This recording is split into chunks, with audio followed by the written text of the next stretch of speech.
Hey guys, this is Bruce. Welcome to the ConvoCourses live podcast. You can ask me any question that you have about cybersecurity. This is open topics, but I'm going to start this one off by congratulating somebody who just went to the Army as a 17 Charlie cybersecurity operations professional. And they said some months ago. Let me show you my screen here for those of you who are watching me. He said. Okay, let me make this bigger here. So let me see. This is based off of a video I did a while ago about military cybersecurity into civilian cybersecurity transition. And they were talking about that they just joined the Army as a 17 Charlie. That's a cybersecurity operations specialist some months ago, nearly done with basic. Congrats. About to get into AIT. I'm not sure what the Army, I don't know what that means. I guess that's like actual training after basic training, I think, maybe, or advanced training. I don't know. Advanced IT. I don't know. Can't wait to start my journey and learn as much as possible. I'm 18 I'm 18, graduated a year ago. Wow, that's congratulations, man. You're gonna be on an incredible journey. I was in the military, and it served me well. You're going to learn some really valuable stuff, not just the basics of IT. They teach you all the basics of IT, but another thing is they're going to give you hands-on, and that stuff it's very, very valuable to learn that, to have that hands-on training. I had no idea how valuable that was until I got out of the military. It just makes you absolutely prepared more than most people when you get out. You will be beyond most people when you get out of the military, because that training that they give you a good foundation, but that's just the icing on the cake. Like, the cake is the actual on the job training that you get when you're actually in the military. They just start training the heck out of you, and you're actually doing the stuff. Like, you're doing real world stuff, with sometimes millions of dollars worth of equipment, sometimes weapons. It's very serious weapon systems. You'll be working with all that stuff, and once you get this broad actual hands-on experience, you can just go to just about anywhere, and you can not only fit in but excel there. It'll just be easy for you. You just know what to do because you'll have all that experience. So congratulations on that. Another thing I would say to anybody going into the military is um, is that there's a lot of benefits that you take for granted, especially younger people, that they take for granted. One of them is, I'll say my top three was the education benefits, traveling the world, and then they've got these benefits they don't really talk about a lot. You'll hear old heads talking about it, but one of the biggest ones is that they have a housing loan, especially for veterans. So I can't tell you how valuable that is. I mean, I can't express to you how valuable that freaking VA loan is. But let me just go down the list. So the very first thing is your on the job training, right? Your on the job training is amazing. But another thing is you get to travel the world. So, oh man, take advantage of it. So whenever you get to, a lot of people don't, like, they just want to stay in the US, but if you get the opportunity to travel to another country, any country, just about any country will do. And you go to if you go to Middle East, for example, you may not fit in with the culture or whatever, but the perspective of seeing this old culture that's been there long, generations and generations before you were, conceived of, and they have this wealth of wisdom that they have. If you respect their culture, you learn so much about your own culture, is what I saw. So it increases your worldview and makes it so that you really appreciate what you have. I mean, that was my experience. I went to Afghanistan, and that was the first time I'd seen extreme poverty. And I grew up very poor, but seeing like how poor people are in the rest of the world, really made me realize how blessed I was coming from the United States. I had no idea. I had no idea it was that bad, you know. And it's one thing for people to say, "Oh, it's really bad in some countries," right? But it's another thing to see it and live it. When you see it, um, it really puts perspective. You, as no matter how poor you are, you think you are in the U.S., you are wealthy compared to some people in the U.S. Um, Another perspective it gives you is that the U.S. is not the best. I know that's a shock to some people, but you kind of been brainwashed to be like it's the best in this, the best in it's the best I'd say when opportunity wise. Like it has the best opportunities for business or jobs and stuff. I would say hands down, it kicks ass in that area. But it's not the smartest people. It's not the most fit people. It's not the smartest people I've seen. It's not the it's not the best healthcare system. It's not like you see a lot of holes that the US has that other countries don't have a problem with. And it's like it just gives you a perspective, a balance. Like, wow. And as a human being, it helps you to realize that humanity is so much bigger than your little, you know, what you've been brought up around. So that world perspective is so amazing. Like it makes you more mature. Another thing is the make sure you take full advantage of the education experience because the education benefits because you're going to get free tuition. You're going to get you can get free certifications. Sometimes they'll send you to like a $10,000 boot camp. I mean, there's so much stuff, but a lot of military folks, especially the Army and the Marines, don't really take advantage of it, and you should really take full advantage of that. And as a matter of fact, even just going through all your courses, your basic, your AIT, all that stuff gives you credits. And when you get out, you can apply those towards an associate's degree and get out with at least an associate's degree. So um, get your certifications when you're in, get your degree when you're in, even if it takes you the whole 3-4 years that you're in. Like you could just take classes a little bit at a time. You can even take a Dante's or CLEP course where you just take a test, and then they'll give you a college credits, and then those build up to a degree. There's no excuse for you not to have a degree when you get out of the military. There's no excuse. Um, I did it, and I was working 16-hour days. I had a kid, and I was going to school. Like if I can do it, you can do it. So yeah, and then the other thing, what else did I say? The last thing is housing. Like they won't talk to you about this, and you won't care about it because especially if you're younger. But when you get out, you're gonna want a house, right? And the loans on the outside of the military from the bank suck. They freaking suck compared to what's called a VA loan. If you're a veteran, if you've been in the military, you get something called a VA loan, and that loan is amazing. I mean, they pay your upfront cost, their fees when you're actually there's a bunch of fees when you're actually getting a loan for a house. FHA loan, you're going to pay a bunch of money up front. You're going to pay a bunch of money with all these other kinds of loans, conventional loans. But with the VA loan, holy crap, no down payment at all. Yeah, that's what I meant. Thank you for correcting me. So yeah, there's no down payment. That is an amazing. So those are the three things I think affected my life quite a bit, or three or four things as a military person, getting out and doing IT stuff. All right, so I got some people joining me here on TikTok. Thanks, guys, for joining me. I really appreciate it. Let me answer some questions, interact with the community here. Let me see. Somebody says, I love Flipper Zero. I haven't had an opportunity to mess with that yet. 15 push-ups straight. Come on, man. You can do 15 push-ups, brother. Somebody said, yes, it's different. Well, when you go overseas and you see like extreme poverty, it's different, man. It's not the same as like we have poverty here. I'm not saying it's not a problem, but holy crap. When you can see people literally starving, there's nothing like that. We don't have that here. We have much less of that here, I should say. We have it here, but much less. Like you can literally see stuff like little kids on the streets and stuff. Like it's different, man.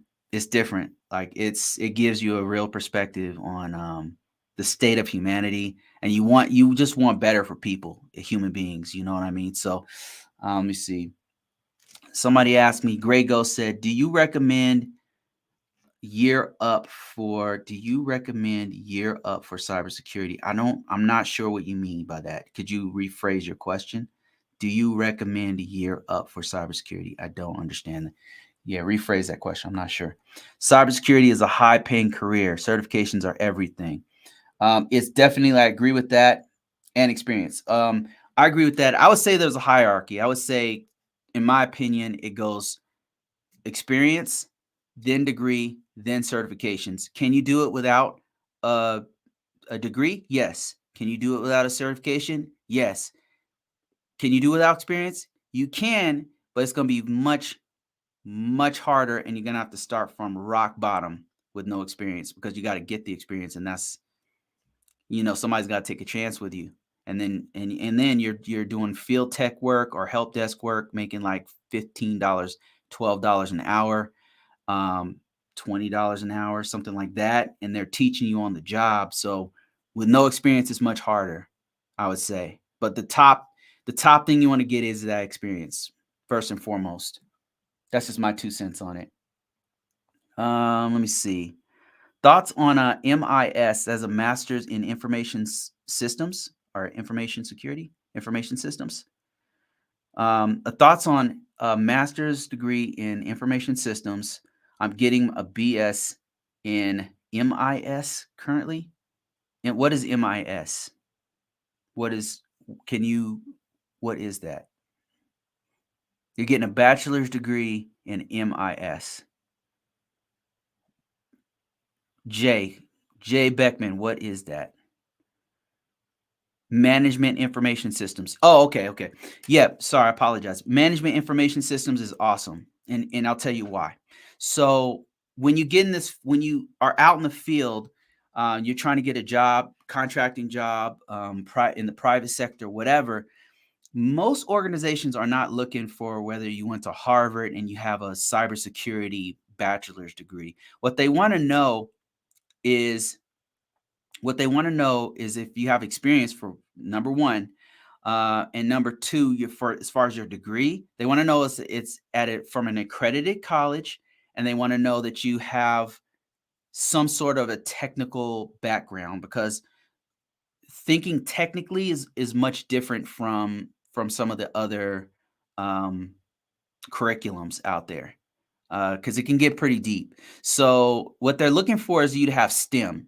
That's science, technology, engineering, and mathematics. So if you have one of those degrees, then you're actually good, especially a bachelor's degree. But on top of that, what I would add is, if you have a degree, any degree in computers is preferable, because I'm speaking from somebody who's been, of course, hired in these organizations, and also somebody who's done the hiring. I've been on the staff that has to wade through all of the resumes and then do the interview with people. And there's certain things that they're wanting us to look for, right? And number one, when we're prepping, when we're actually doing the interviews with you, people who are new or whatever, what you're doing is you're looking through the description of what we need. And then sometimes I'm the guy that's going to be working alongside of you. So I'm like, there's certain things I want you to know, right? So I'm going to be like writing those things in there. That said, your degree is kind of like, okay, I just want to know that you're technical. Like, is this person going to be a good fit in our organization? Is this person good at following instructions, taking instructions? Is this person teachable? Because no matter how much knowledge you think you have, no matter where you think you are in your career, you still have to learn when you come in.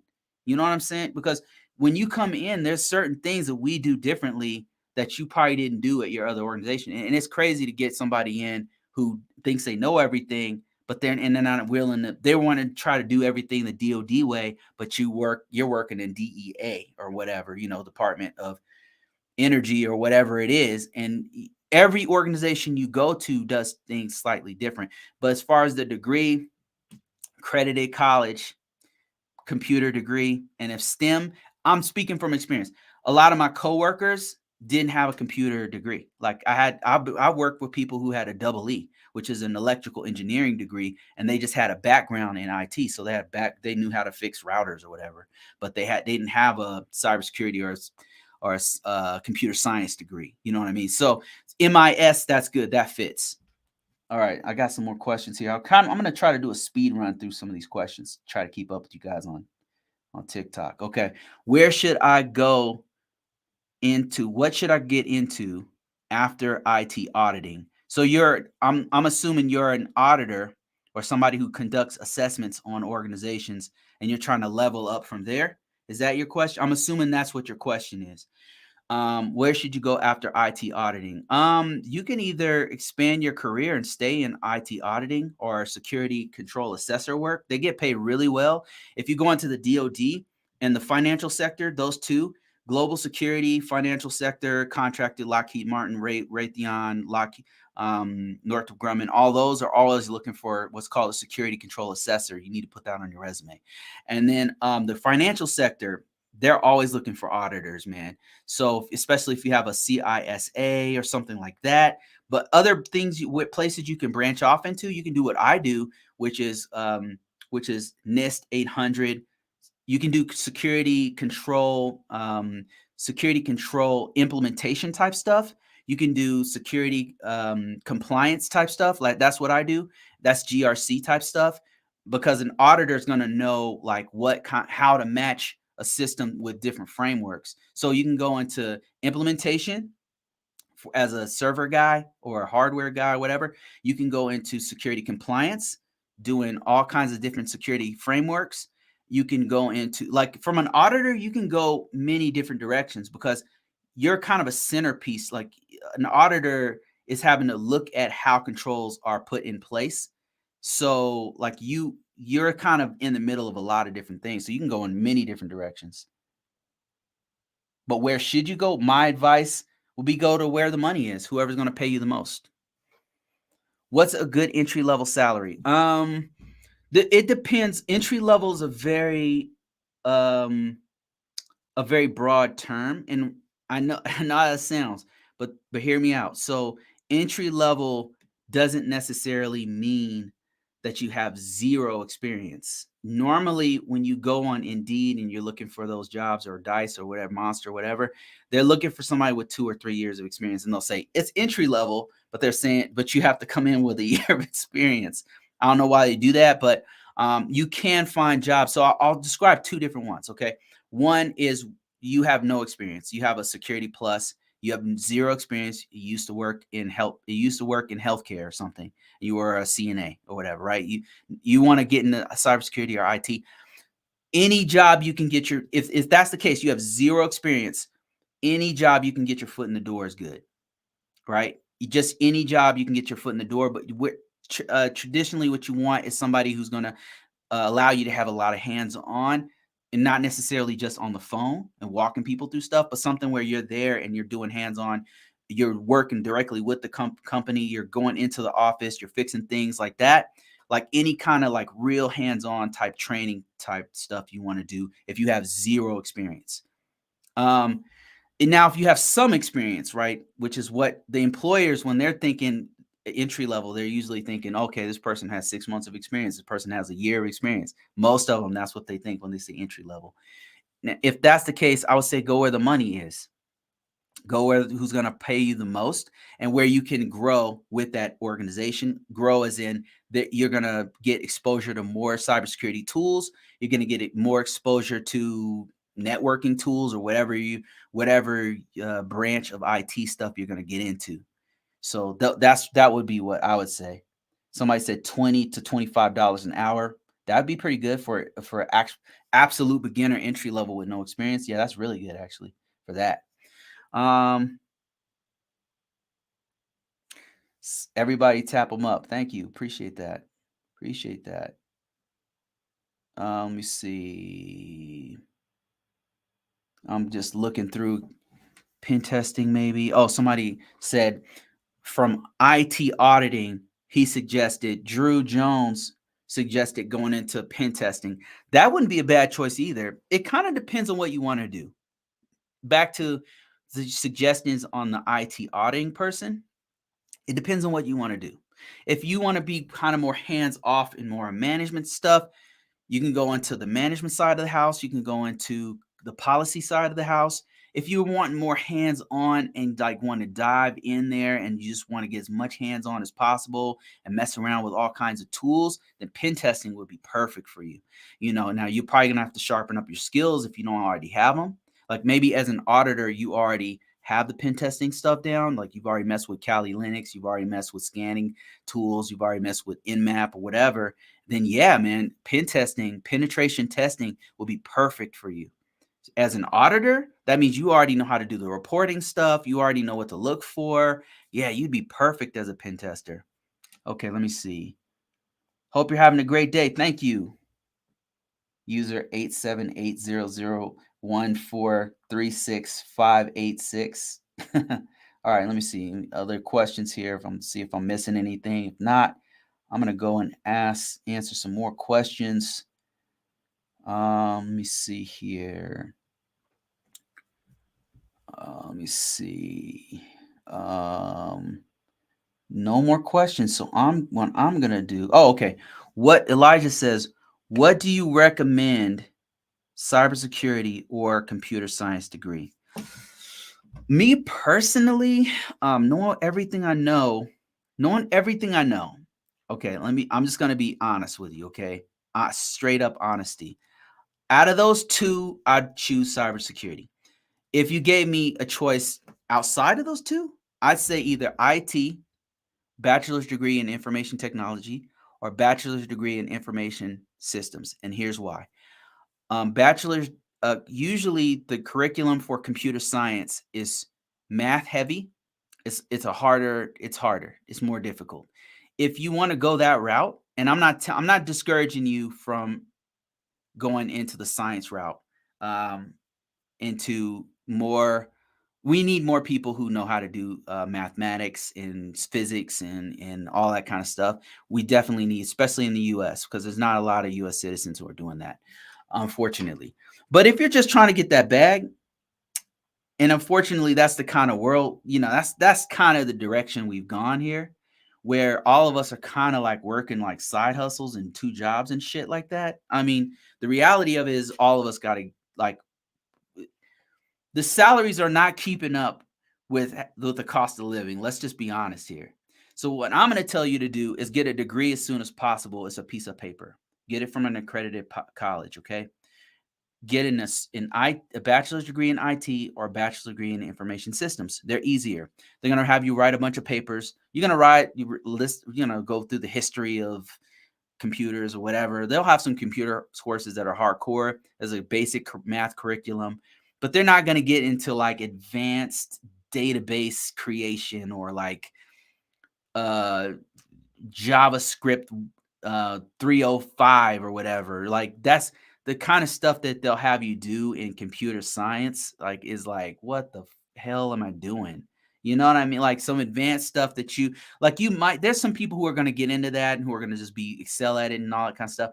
And I'm not saying don't do it, but I'm saying if you're trying to just get a job and get paid, do an easy certification like IT or IS, because it's going to be easier. You're going to be able to get in and get out of the university system of academia, get your degree, and then start getting that bag and work on certifications, because certification is going to prop up and help you out, help your degree out quite a bit. Because to be quite honest, if your work, 80% of the jobs out there in the market, they're looking for somebody who can do the work.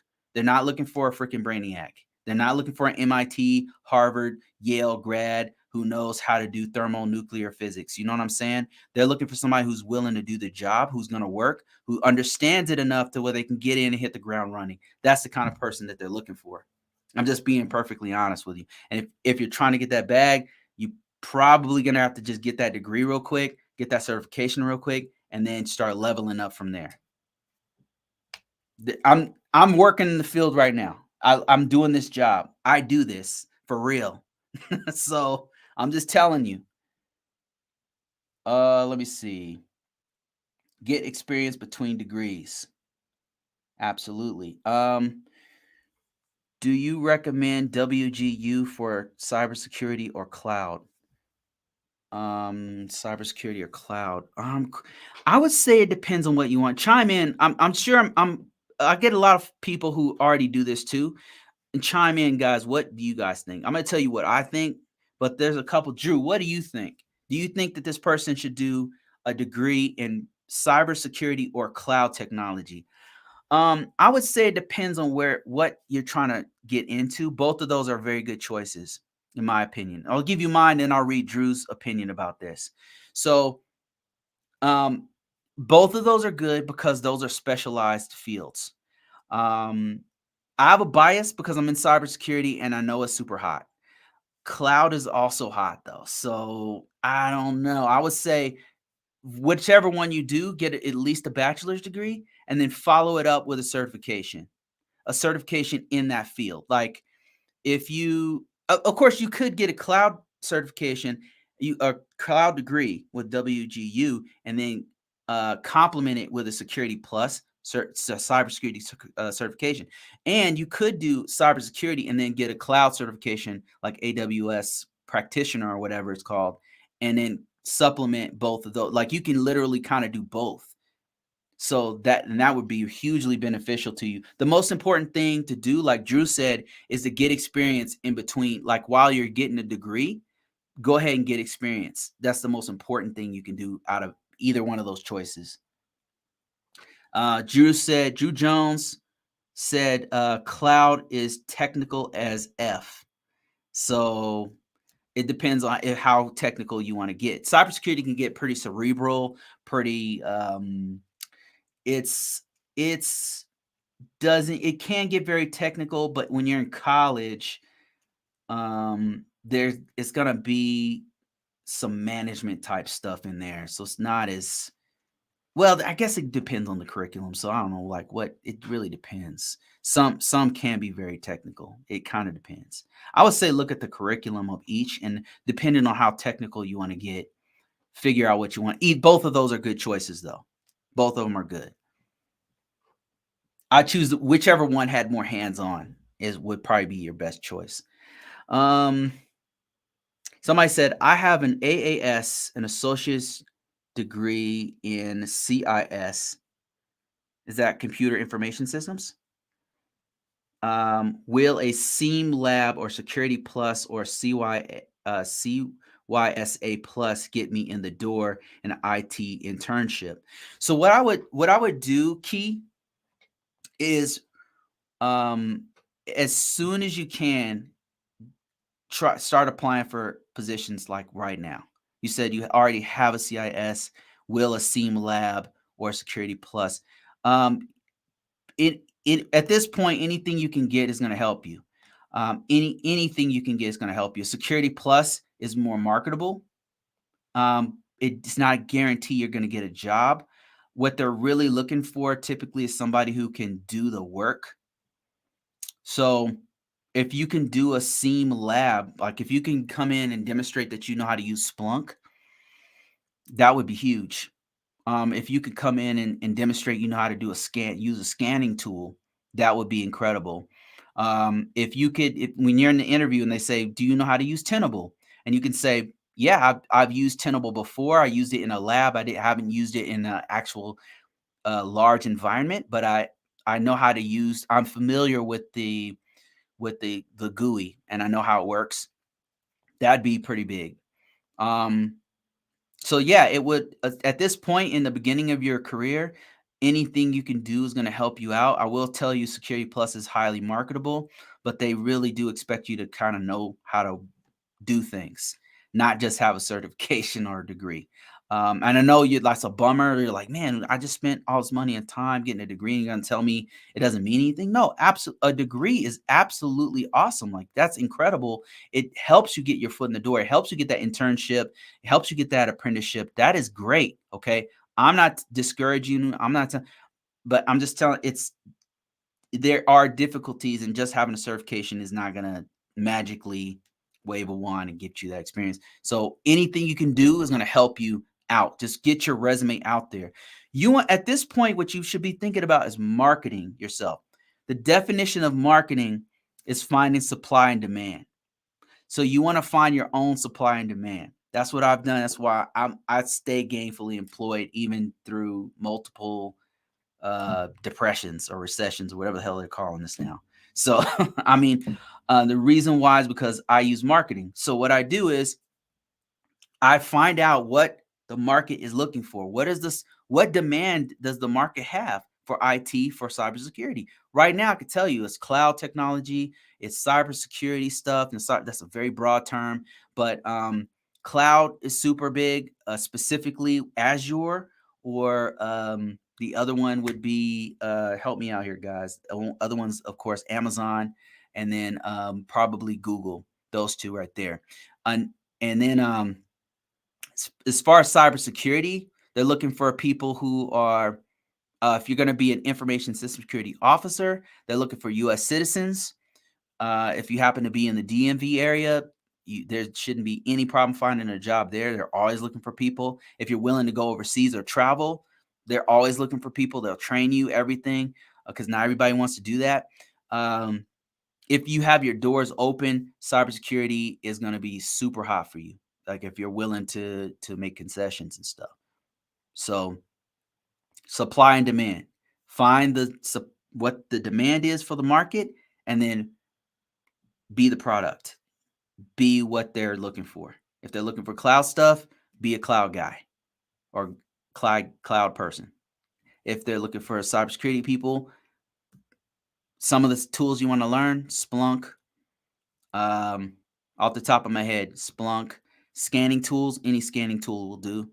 A lot of times you can download these for free for like 7 to 14 days and then mess around with it. So that way, when you're in the interview, you can say, yep, I know how to use this SIEM technology.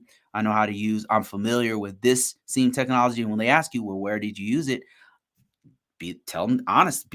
Like I had set up a lab. They'll be impressed. I set up a lab in my house, and then I ran it on my own system in the lab in my house. So I'm familiar with it. So I'll be able to learn very quickly your environment. So that's how you do it. Be the product. Supply that demand. All right, let me see. Yeah, thanks a lot, all you gurus out there who are helping me out on this because I have so many questions, man. Let me see. What about the degree? Somebody said, is cybersecurity hard? It depends. Cybersecurity is a very broad field. I would not say it was easy. Overall, I would not say it was easy. And I could break it into 3 different categories. One would be managers. There's cybersecurity managers. If you have a huge background in business or in managing in general, even if you just did retail or if you were a head nurse or whatever, management goes a long way with cybersecurity because they don't have enough of them. Then you just need to know like the basics of IT and cybersecurity, and that would help you out to get into the management piece. Then there's a policy side. It's not something people talk about. It's not sexy. Nobody talks about it. But policy is that's all I talk about, which is risk management framework. There's many different frameworks, and what you're doing is making sure the organization lines up with different industry standards, laws, regulations, and acts. There'd be things like privacy laws, making sure the organization lines up with privacy laws. So there's that part. And then another one is technical. Technicals in and of itself is very broad because you've got people who are firewall technicians, firewall admins. That's a whole its own thing. You've got people who specialize in securing servers and endpoint devices. Those are people who harden or secure a Windows 2019 server, for example. They'll go in there and make sure that you have two-factor authentication, make sure that the patches are up to date, making sure that there's not crazy services running in the background that shouldn't be there, making sure ports are closed. They're doing things like that. But then you've got cybersecurity analysts. And cybersecurity analysts, what they do is they're monitoring all the traffic that's going inside and outside of the network. So my point is cybersecurity is a very broad field. I wouldn't say it was easy, but If I can do it, you can do it. That's what I'll say about it. Some of it's really hard. Some of it's really emotionally hard. That's another piece people don't talk about. Some of it is very hard, technically hard. So let me see here. What are some good labs to do for cybersecurity for free, or make my own? Somebody, Jew Jones says, sign up for Try Hack Me. You get hired on the spot in many cases. Try Hack Me, Hack the Box are two that you can do, I think, for free. They have like a trial version, and that's if you want to get into pen testing, penetration testing. They've got tons of free resources for training. Like MIT releases a whole bunch of cybersecurity free stuff, and I think Stanford has a whole bunch of free stuff, and they've been releasing a whole bunch of free stuff. But as far as labs, what I've done is I've done what's one called VMware. VMware has a free trial that you can use. It's no longer free, but it's a free trial. And then they have other virtual labs that you can set up on your system, like VirtualBox is free. I think that's from Oracle. So that's another one. Basically, you download this application on your system, and it allows you to put multiple operating systems on your computer. And then what you can do is network them, and then you can have this one attack this one, and then turn the firewall on this one, and you could see like the activity and how it all works. So that's one thing that you can do. There's so many different things that you can do. Another one, check this out, is Chat GPT, and some of the other Bard, I think, also does it. But if you go on there, you can create a virtual environment directly on Chat GPT, on these AI systems, these AI platforms. For what it's incredible. They can emulate any kind of operating system. Not they can't emulate the GUI for now. They can, like, I'm sure in the future they will be able to. But the command line interface, the back end of the system, they can emulate what it looks like if you're doing a ping command, or if you're doing nmap on from a Windows system. It can emulate what it looks like in the commands and stuff. So it's really awesome. It can do basically anything. I mean, I've tried all kinds of stuff. I tried doing a Palo Alto firewall. I tried doing a Cisco ASA firewall.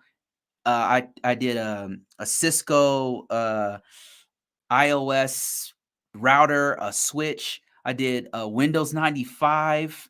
I did Windows 2000. I switched it up and went to Linux.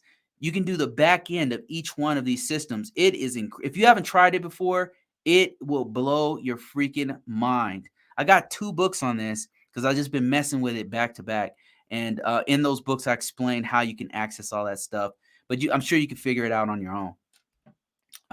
Okay, I got a question here on YouTube. Somebody said, hey, Bruce, thanks for sharing some jobs with us, but those jobs are for seniors with security clearances. No easy to get in this field for sure. Not easy to get in this field for sure. Imagine us walking through the process live, hands-on. Okay, so what Jermaine is talking about is, if you join my newsletter, what I'll do at least once, I try to do at least once a week, is I'll release these jobs. These people are sending me jobs, so usually the jobs are catering to me. But every now and then, Jermaine and everybody else, like, I'll get a job that is a help desk job. I'm telling you, if you look back at go ahead, if you're on my newsletter, look at your emails. People do not pay attention to these emails, but I'm telling you, some of them are golden, man. Some of them are so good. I'm like, should I take this job? Some of them are not. They're not just for senior positions. If you look through them, then there's not that many. But if you look through them, some of them are help desk jobs that are remote. I don't know how that's possible, but I'm telling you, I'm sending out these jobs. Sometimes I'll send them in batches. I'll send like 3 or 4 that are all remote entry level positions. And I don't know why they're sending them to me. And I can't do nothing with them. So I send them out to you guys on my newsletter. If you're interested in joining my newsletter, you can go on ConvoCourses.com, ConvoCourses.net. And then there's like there's a little drop down. Just go ahead and click that, put your stuff in there. And then you'll see free books I'll send out to my people. I'll give you advanced reader copy so I can get a review from you on Amazon. So you get the book for free, like weeks before I release it, even sometimes. I'll give out free codes to get the audiobooks from stuff I wrote from a year ago. I'll give out, and jobs. That's the main thing I do, is I'll give out a list of jobs that you guys can go and contact the person and see if you can get that job. And not all of them are senior level positions. That's why it would behoove you to look through the jobs that I'm looking at, because some of them are not. I'm telling you, some of them are really good. So check them out.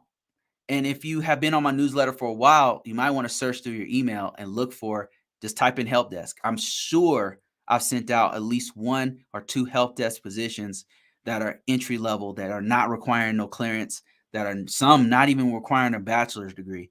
So I'm telling you. That said, I think I'll update. I'll make a honey trap to get more jobs like that, because I know how to do that. So I could like make a honey trap and get more job offers for like entry level positions and stuff, because I don't get a lot of those. They don't send those to me, but I know how I could figure out how to make a resume that would attract those guys, and then I could send those out to you guys too. Let me see. Got some more questions on TikTok. It said, what are some good labs to do for cybersecurity free? Okay, I already answered that one. I guess I could expand on that one. A couple other things you can do for labs. What I would do if I were you is I would mess around with cloud technology. A lot of stuff is free to mess around with. I would check out AI, any kind of AI stuff. I'd be all over it. I would check out. That's all free stuff. I would definitely try hack me, like Jones said. I would do hack the box. Those are all free entry level type stuff. So marketing yourself is everything. Absolutely. That's finding out the market. What is the market like? And then you satisfy that market. It's all about marketing yourself. Other than hack the box, off the top of my head, I can't think of any, but I know that there's like hundreds of them out there. I'm doing a book right now where I break down a whole bunch of resources that you could use. Let me see if I can, other than hack the box, let me see if I can find one. Some hack the box alternatives. Alternatives to hack the box. All right, here's a few of them right here. And I don't know if these are free. Most of these I assume are not free. But if you happen to be watching me on YouTube, and I'll just read through some of these. One's called Ninja IO, NINJIO. That is one. Another one's called Moodle, MOODLE. Another one's called INE. Another one's called CBT Nuggets. Oh man, went with the classic there. CBT Nuggets, Pentester Academy, Pentester Lab, Virtual Hacking Labs. A lot of these are monthly fees, by the way. Let me see if I can find a free one. Okay, Moodle is free. Ninja IO is free. NINJIO is free. Let me see if I can find another one. One's called Virtual Hacking Labs. It's pretty expensive, $93 a month. Educate, Educated, eLearn Security. I mean, these things are popping up all the time, man. I mean, there's so many. And I'm literally looking at about a dozen of them right here. So, yeah, they're all over the place. And and like I said, like even AI, you could literally do some of the stuff on AI. Let me see.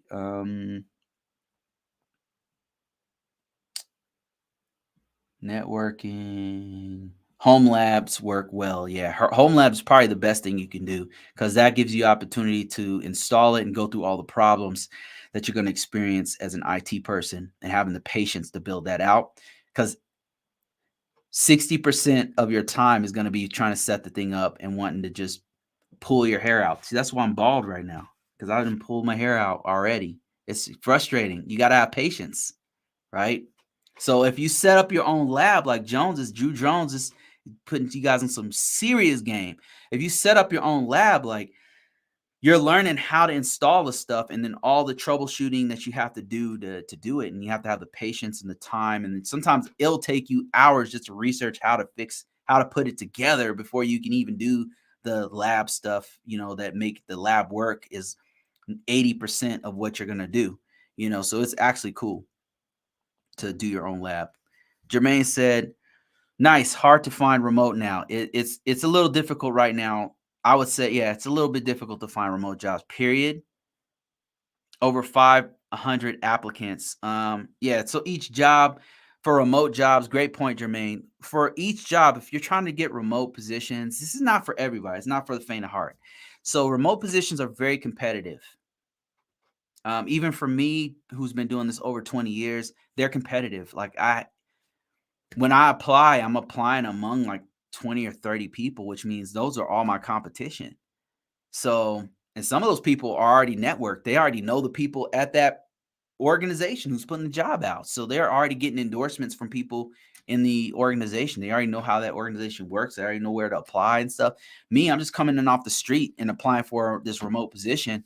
So yeah, remote positions are very challenging. So for a person who is new, I wouldn't expect to really get in a remote position. I wouldn't really aim right now. Like you're just trying to get your foot in the door. You got to take some L's. You're gonna have to take a lower amount of money. You're not gonna just come in off the street and make $100,000. Think about whatever industry you currently work in. Imagine coming in off the street for the current job you work in and suddenly being the highest paid person there. It doesn't make sense, right? It does not make sense for that to happen. There's a period, a gestation period that you're going to have to go through to learn the ropes and learn the common body of knowledge that it takes to get into this position. This is cybersecurity. And you're talking about doing security for organizations. Their livelihood is on the line. If you touch their system at all, even as a help desk person, they have to give you admin rights to fix some of this stuff. They have to trust you. They can't just give the keys to the castle to just any person. They have to do like a background check on you to make sure you're legit. And then after that, they're gonna have to train you on the job to see if they can trust you with their stuff. So it's difficult to begin with. So I would not, if you're a new person, I would not be shooting for going for. I mean, of course, you want to do the best you can, but I'm just saying in reality, if you have zero or very little experience, right now you kind of want to take baby steps. You want to just take baby steps, right? That's the reality of it, right? Don't get me wrong. Get as much money as you can, but when you get in, you're trying to get the most valuable thing you can get right now is experience, and on the job training is the most valuable thing you can have, and put that on your resume as a stepping stone to get to the next level. And then eventually you can get to like a working from home, making real good money. That's the path you're on right now. But that it is a path, and it's a marathon. It's not it's not a sprint. He said the hybrid ones are different and in different states, yeah, and not easy to link. This is not easy like people think. No, this is challenging. This is to get your foot in the door is going to take some work, and that's why I'm saying the most valuable thing to you right now is your experience that you can get. Think of it this way: every hour of experience you get is money. The experience right now is your best asset, it's going to pay you in the future. You're investing every hour you spend working for an organization as an IT person in that role is an investment in your future. If this is a long-term game, but once you get there, once you get to certain levels, it's so much better than what other people's alternatives are. And it's more stable as a whole. Like even me as a contractor, if I got fired tomorrow, man, I could get a job within weeks, within days, really. I mean, I'm just picky. So it's usually take me weeks because I'm just very picky. Let me see. Got some more questions here. Security Plus is the most. Scrum Manager. Scrum Manager is a hot item. Passed the Security Plus last November. Congratulations. Make sure it's on your resume. It's so hard picking exactly what you want to do. Yeah, sometimes you gotta just try stuff and then know what you don't want. And that might take you a year. Like, you might do some stuff and be like, this sucks, and then move on to the next thing. Man, I can't tell you how many times that's happened to me. Let me see. I log into my Windows box with my YubiKey for 2-factor authentication. Yeah, I've been thinking about using one of those. Security Plus was harder than the CYSA Plus. Good to know. Good to know. Exactly. I know. Exactly. I know there's so much to learn. How to protect sites against, how do you protect sites against a distributed denial of service attack? There's different tools that you can use, like Cloudflare, and then there's systems in your organizations that you can use. I know several organizations I've worked for use like a F5 system, which, like, I guess it if you have a denial of service attack, it distributes the traffic over, so where you can't get taken down. And you would do that on your main systems. Like, if you had a main website that was like a critical mission essential website, you would probably do some sort of proxy, some sort of system that comes before the actual website, so that all the traffic's coming hitting this proxy.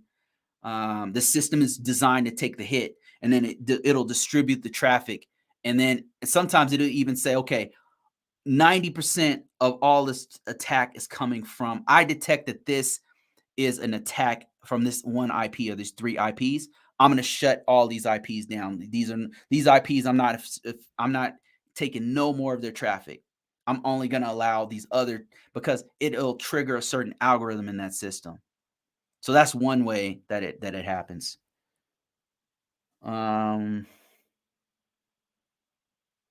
LinkedIn Learning has a lot of prep courses for ISACA, CompTIA, and more.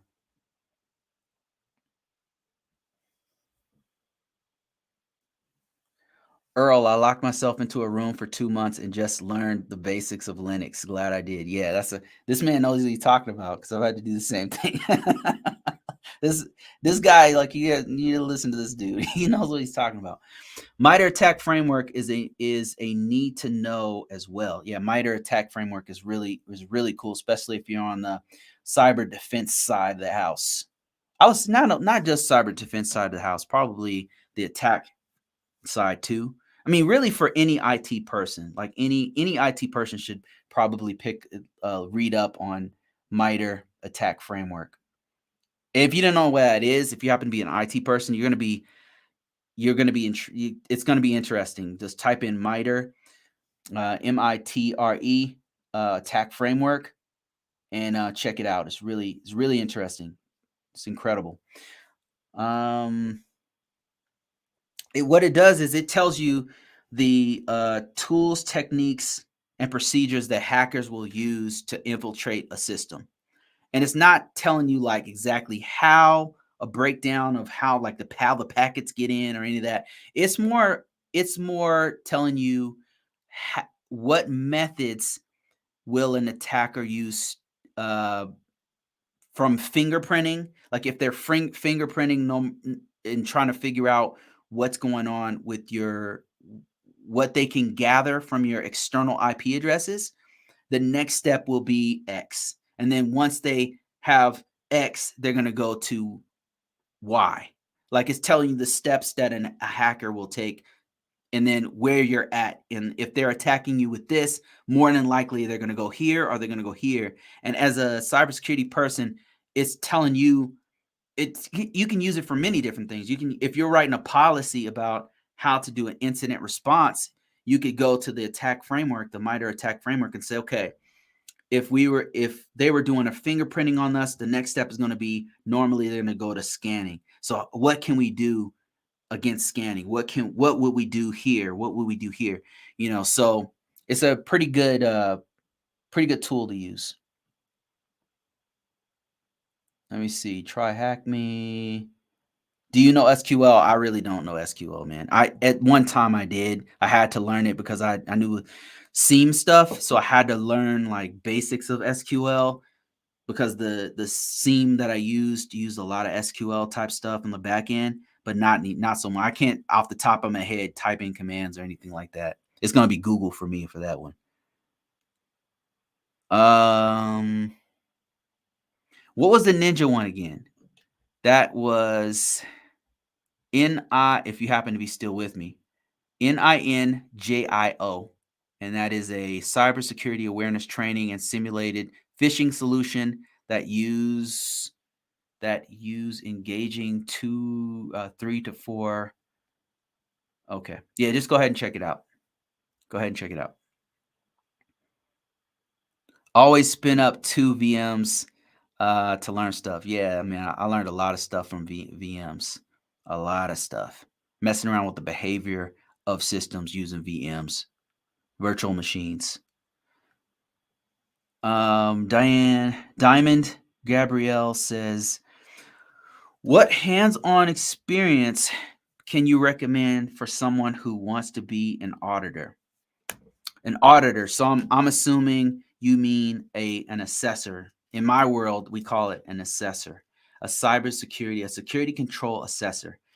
Hands-on experience. So in my world, there's many kinds. When I say my world, I worked for the Department of Defense, for NASA, for different for financial sector, for all kinds of different sectors, and they'll use the word auditor like interchangeably with assessor. So that's what I mean. So in my world, auditors come in many different shades. Like there's a spectrum of auditors. They don't know everything. So there's auditors who can do assessments on your physical security. There's auditors who can do assessments on your wireless. There's auditors who can do assessments on your network, your network. They do network scanning. But one thing I would say all auditors have in common is that they normally are very familiar with how the security best practices. They normally have a layout and they have an idea of what security best practices are supposed to happen in a data center versus an office versus a wherever site. They have some idea. They're usually very familiar with security policies because that's one of the first places you have to look as an auditor or an assessor is to look at the policy and say, okay, here's what the organization says they're supposed to do, and let's see if they're doing it. So best practices, looking at the security policy. Another thing is whatever framework that the organization is looking for, you're usually a little bit familiar with that. For example, if you happen to be an assessor for healthcare industry, you would have to know a little bit about HIPAA. Like you would know the terminology in HIPAA. There's be certain things you would look for HIPAA. And then if you were in the financial sector and you were an auditor, you would know like Sarbanes-Oxley or PCI DSS or something. And there would be certain things you would look for, like all of the point of sale devices have to be on a separate network. You would look for those things, the best practices for that particular security control family. So those are probably the top 3 things that you need to know and have hands-on experience with as an auditor.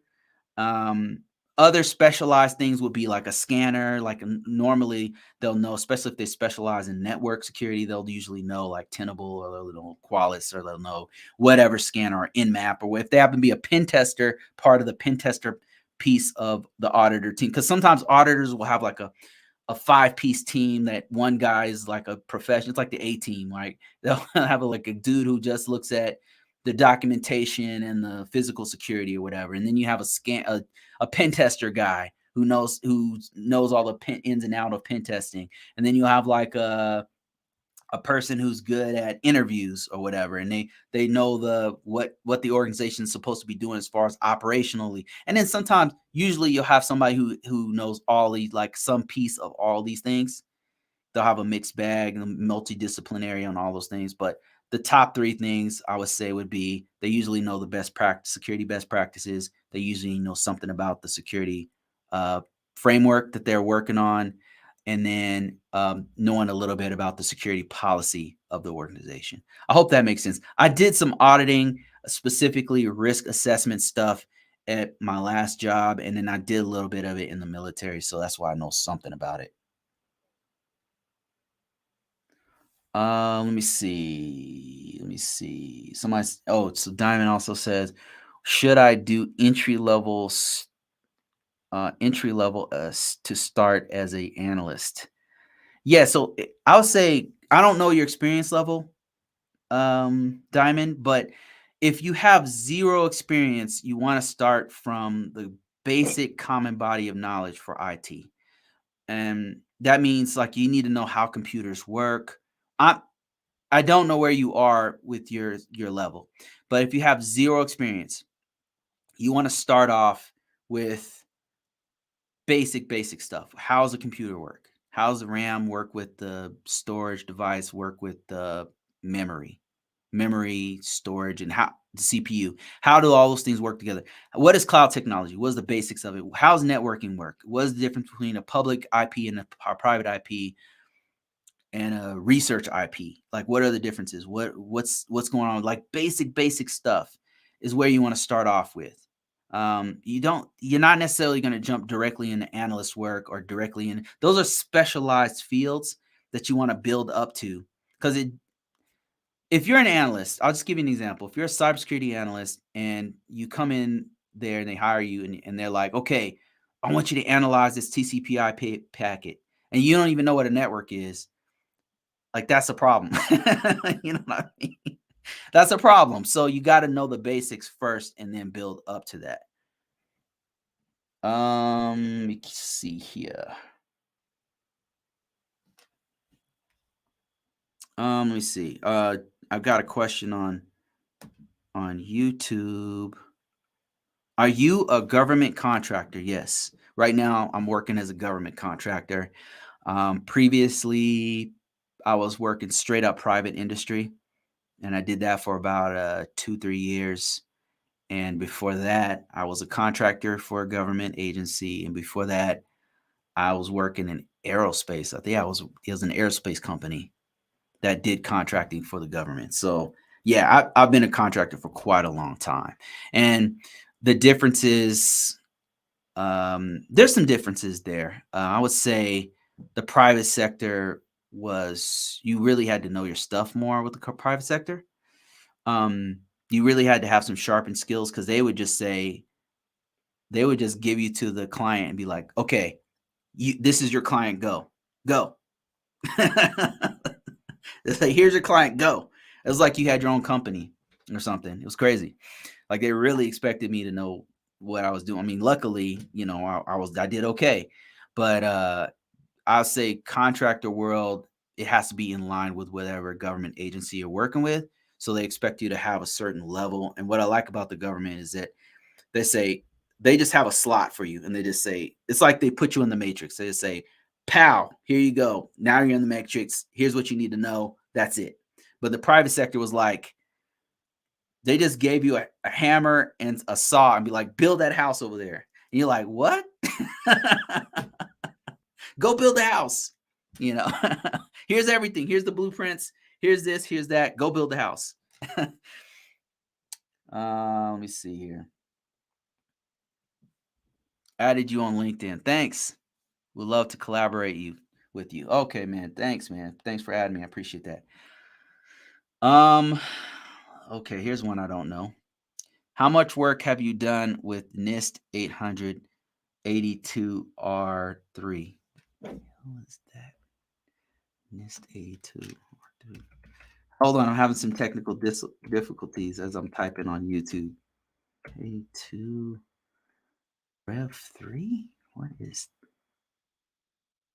Okay, hold on. Technical difficulties. Industrial controls.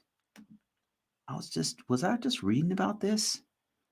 Pre-draft for industrial control systems. No, you know what? I tried to get a job with an industrial control and I couldn't, I didn't hire me. So I don't have experience with industrial controls.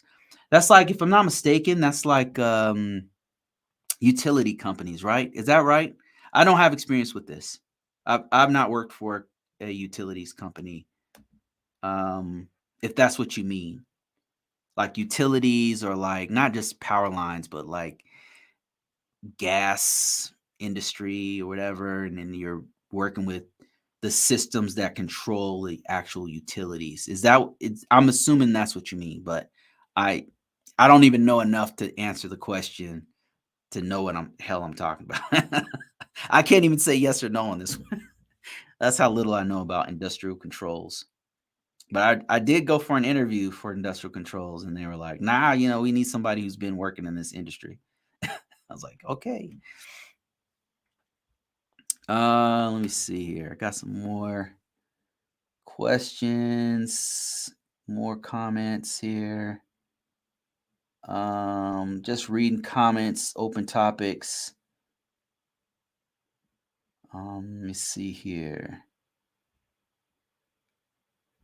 Cybersecurity is essential. We are cyber. We need protection. Our interfaces have to stop. Let me see. Oh, yeah. Okay. He says, yes, utilities, gas, oil, electric. Yeah,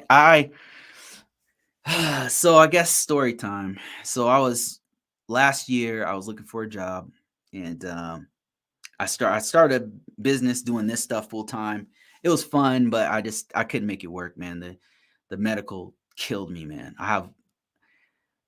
The medical destroyed me. I could not make a business out of this because I got to make way more money because the medical in the US is just it's hard. It's expensive, I should say. So anyway, so I went back to work and I was doing interviews and stuff, and everybody was asking me about cloud. Do you know cloud stuff? And what's your experience with cloud? I'm like, damn, what the hell's going on? You know. Anyway, so one of the people that interviewed me, the job offers opportunities that I got, I should say, not offers, was a utilities company, and I don't remember even what it was. It was like electric or gas or something. And they have, if you didn't know, they have systems that are controlling the dams, or they're controlling the electrical power grid, or they're controlling water distribution or whatever, right? They have these systems like think of the Colonial Pipeline. They have pipelines that are shooting natural gas here or there or whatever, and all that's controlled by a computer system. So they have to, of course, protect that stuff. Otherwise, it's going to get hacked, like the Colonial Pipeline system.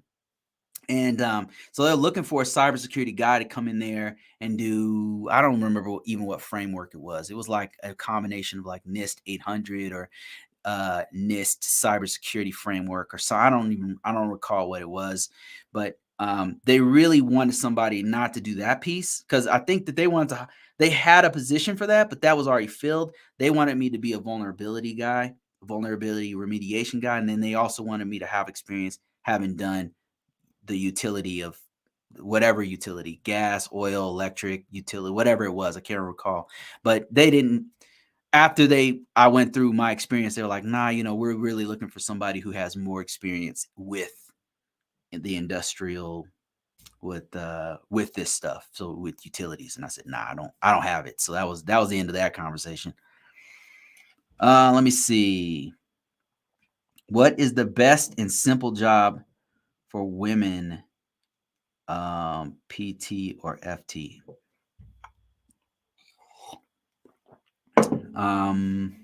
I don't know what you mean. I'm old. Talk to me like I'm 3 years old and I'm not a Gen Z guy. Talk to me like I'm a boomer.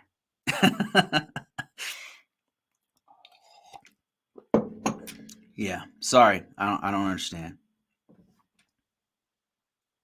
Explain like I'm 5.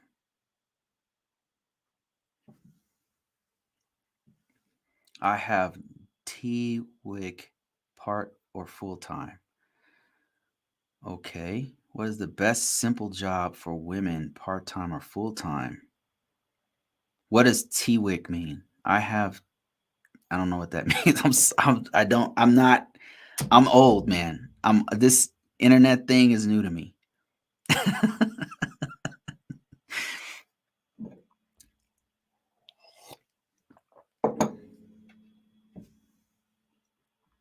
All right, let me see if I have any other questions here. Comments, questions. I'm here for you guys. Whatever questions you have. I've been doing cybersecurity since the year 2000. Started off in the military and been doing this ever since as a contractor, private sector, public sector. So any experience, any kind of questions you have, transportation worker identification. All right, so that's very specific. Are you looking? Are you talking about IT or full time? What is your go-to OS? Windows. Sorry, I'm not fancy. It's boring. So you expect me to say Kali Linux, security, cyber? No, Windows. Windows. That's it. Not Mac OS, not Linux. Windows. Windows 11 or 10. What have I worked on? Man, I worked on freaking IRIX, Unix, Red Hat. Not so much Mac OS. Not so much servers. All kinds of servers. Man, what else have I worked on? Freaking NAS systems, network attached storage device, operating systems, mobile devices. Man, all kinds of stuff. Any free recommended labs to learn? Depends on what you're trying to learn. Um, the one that I use was virtual machines. One free one that you could do would be VirtualBox. I would highly recommend that you do your own. Hack the Box is cool. Try Hack Me is good. Is cool. Those have free resources, but the best thing you could possibly do, the thing I would recommend, the thing I started off with was VMware, which costs money. If you just don't have the money to invest in yourself right now, VirtualBox is going to do a couple things for you. It's going to teach you how to use a virtual machine because you have to learn. You're going to have to, even before you set up as you're setting up your lab, you're going to have to learn how to use it. So I would do that. I would do that. And it's going to teach you how to use command line. You're going to troubleshoot why it's not working properly. You're going to have to go watch a bunch of videos, get it to work. That's what I would recommend you do. Do your own lab. And if all else fails, forget about virtual labs. If you happen to have a couple old computers around or even a few phones, like you can even use a couple phones and set up your own little network. That's what I recommend you do.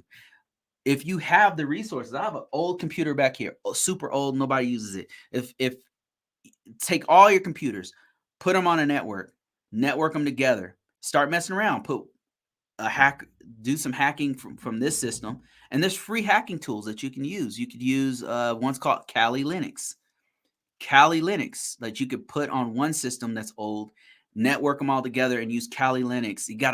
All of this is going to take your time, money, and energy. Even without the money, time and energy, to just focus all your time into creating this lab just so you can just create the network. And then if you wanted to make a realistic network, you have to get a router and put it, or switch, and put it in between the systems so that these systems are going through a switch. And then if you want to get really realistic, you put a router in there, a router connected to two switches. And now you have two separate networks. These are all things you can do that are going to take you a lot of your time to learn just to set it up. But what'll happen is if you set this all up on your own, you're going to learn so much. You're going to learn about networking. Because you're going to have to Google everything to learn this stuff, or buy books to learn this stuff, and then start and be frustrated and go through all these failures.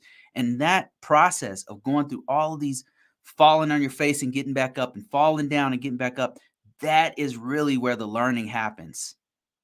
That's what you need right there. You need to fail forward many, many times as quickly as possible. So even if you don't have a virtual lab, if you don't want to do VirtualBox, or if you don't want to do, which is free, and you don't have the resources to do VMware. You can set up your own network. Take a couple of your old phones. These are all computers. Connect them to your network.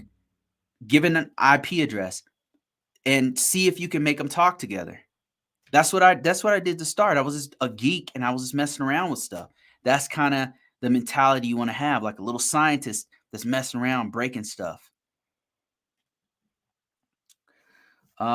Basically, what are the best simple jobs for women, part-time, full-time, as a TWIC, transportation worker, identification worker, easiest job? I can only speak on what I know, which is IT and cybersecurity. So that's really what I know. So the easiest, simplest job you can do would probably be like data entry or something. I don't know how. I don't know how much money it makes. I don't know if it's gonna be a career move for you. The simplest job you can do would be data entry level. That would be the most basic thing I could think of. That or um, a customer service person over the phone that walks people through stuff.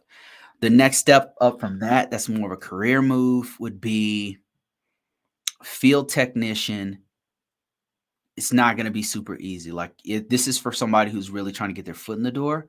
Somebody who's going to really trying to level up, and somebody who's eventually wanting to make real good money, and you are willing to put in the work to get there.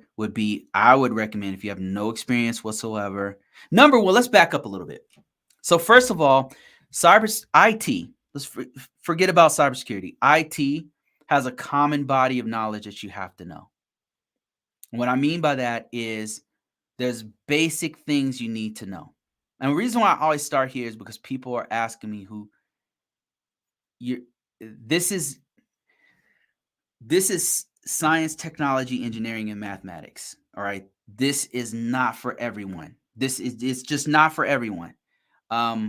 It's not, you can't just walk in with, you're going to have to come with some knowledge, and which takes time.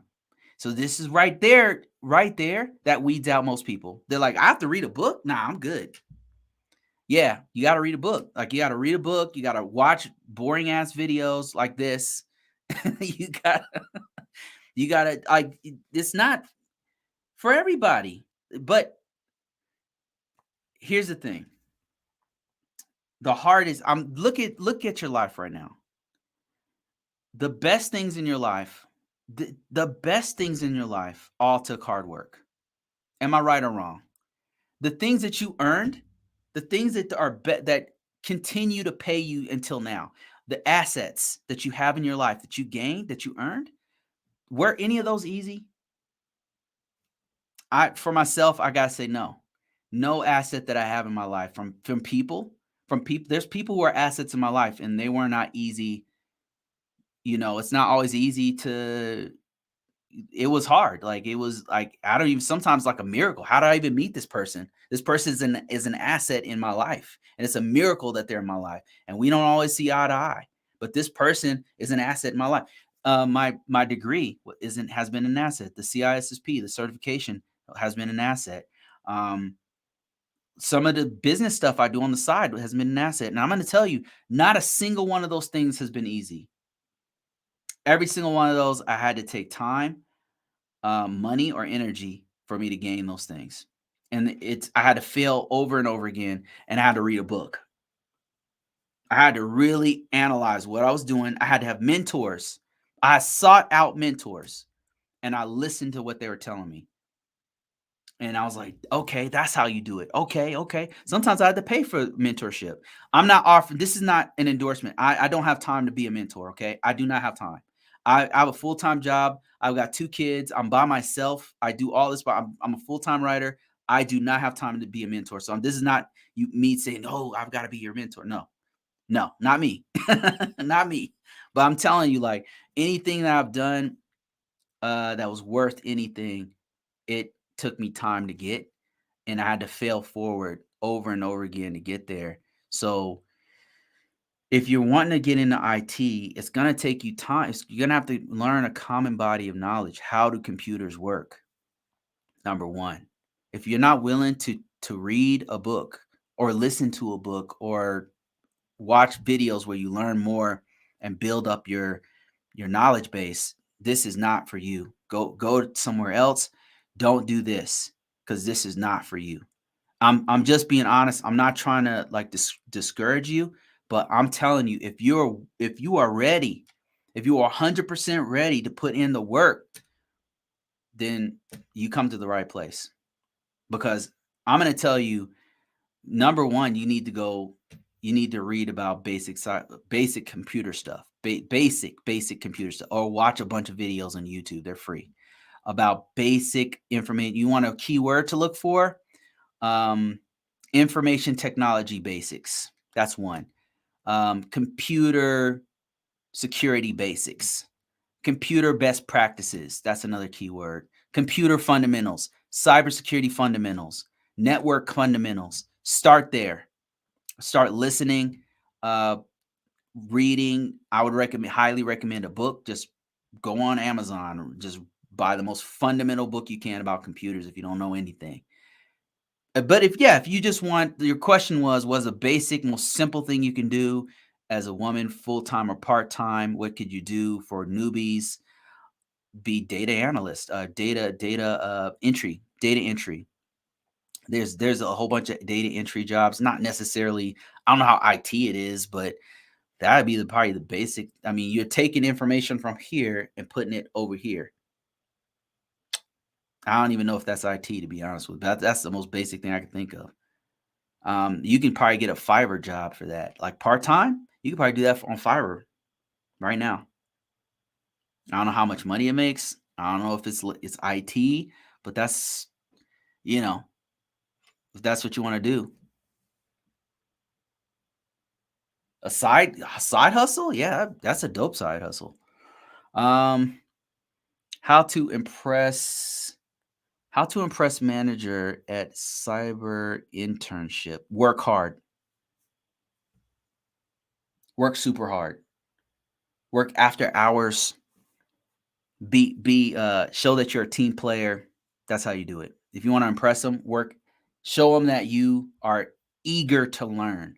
That really, for me, that's super impressive. And when a person's eager to learn, I would take a person who's super eager to learn over a person who knows everything already and you can't tell them nothing. Diamond says, I just got an offer to do a project field technician, but I have no experience and I'm learning basics now. Awesome. That's great. You got your foot in the door. Project field technician. Okay.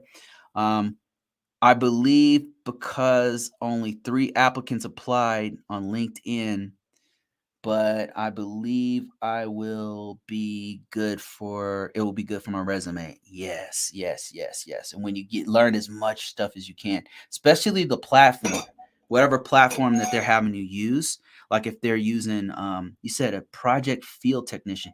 So whatever platform is going to be important, like you're going to take it for granted, but like if they're using a ticketing system like ServiceNow or Jira, or if they're using, I don't know, Remedy or whatever the hell they're using, that system, you want to list that on your resume because that's going to be golden. All this stuff you do, golden.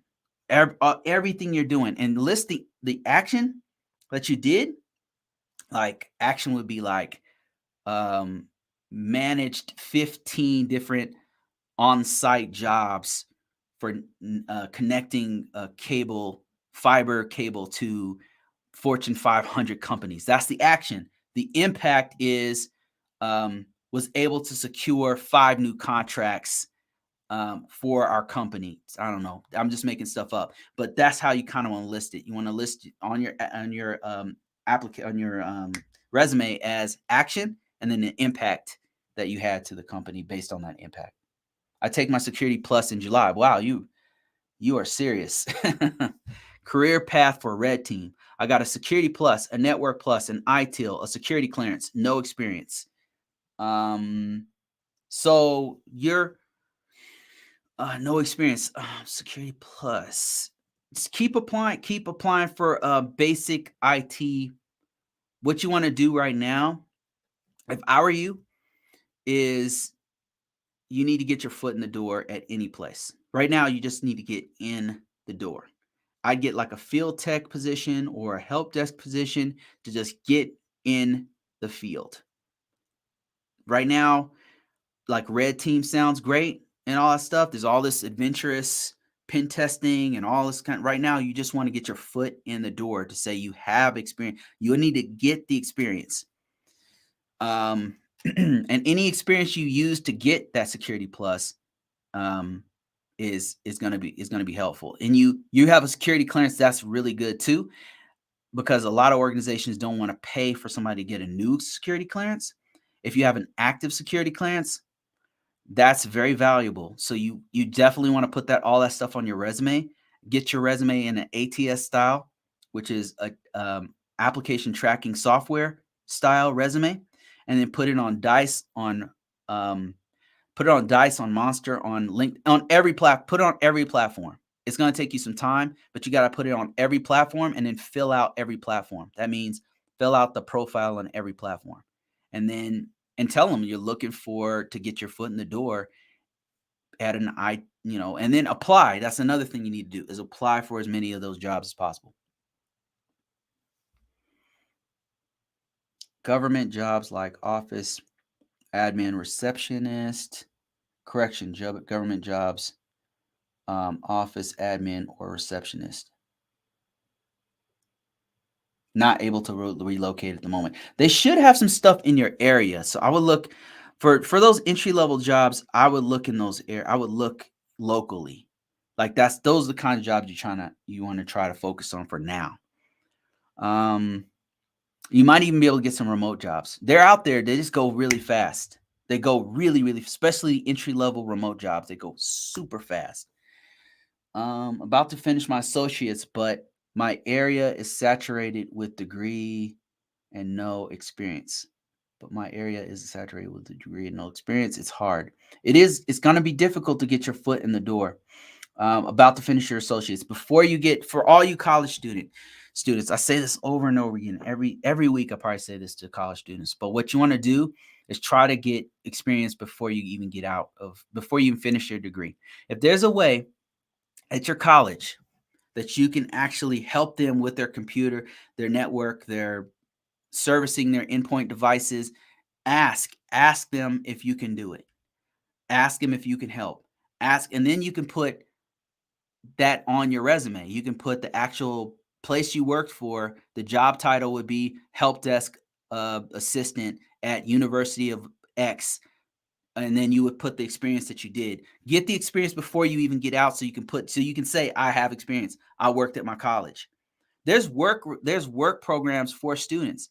And if you're a student right now, the great news is that you have more opportunities than most people, because you can do an apprenticeship. They publish those at your college. You need to go to your college and figure out where their apprenticeships are with local companies around there. I remember a friend of mine, he was trying to become a chemical engineer, and DuPont happened to work in town, and they were taking students directly out of school. Like they would be in school, and then they had a work program where you get credits to work at DuPont in a lab doing actual science. And that's the same thing with IT stuff. So you got to go to your college and figure out what apprenticeship and internships that they have, programs linked with local companies, because you want to get the experience before you get out, before you finish your degree. And if you already have your degree, that's great. You can look for internships, and that degree goes a long way for those internships, because they know you're a student. Let me see. I got some other stuff popping up here.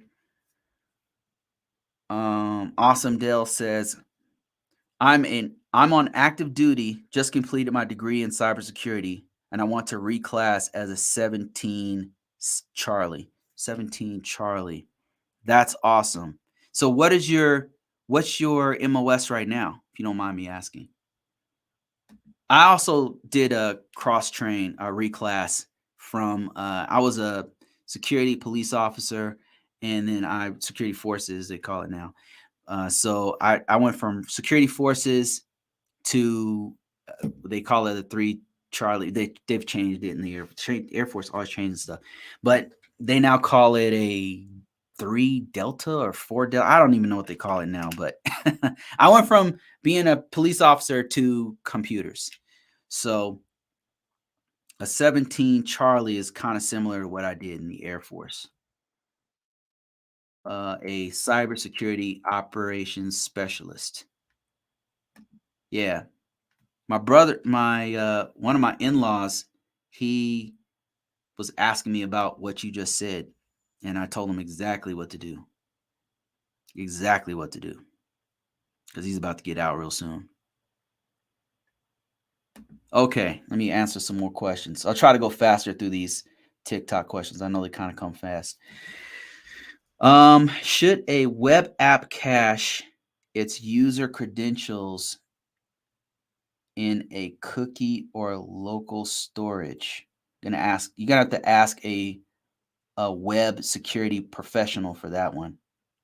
And I would imagine it depends on the situation. In a cookie or a local storage, wouldn't it be neither? Well, like wouldn't that you could probably hack that really fast. Okay, more questions. Let me see.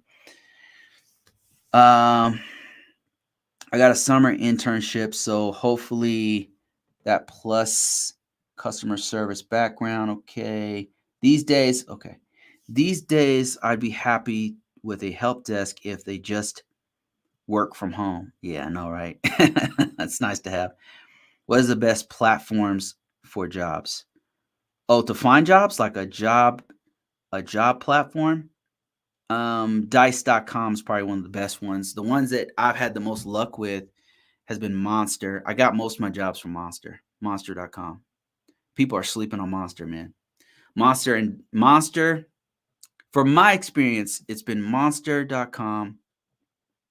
I get quite a few from Dice. Then probably Career Builder. Indeed is really good to search for jobs, but I don't know that I've gotten jobs from there. And then LinkedIn is just good to like connect with other people. It's really good for networking.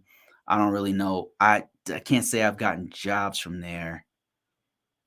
The top thing to do is to talk to people you know. Most of my jobs have come from people I know. Word of mouth. Somebody knew me and they say, "Hey, we should bring this guy over."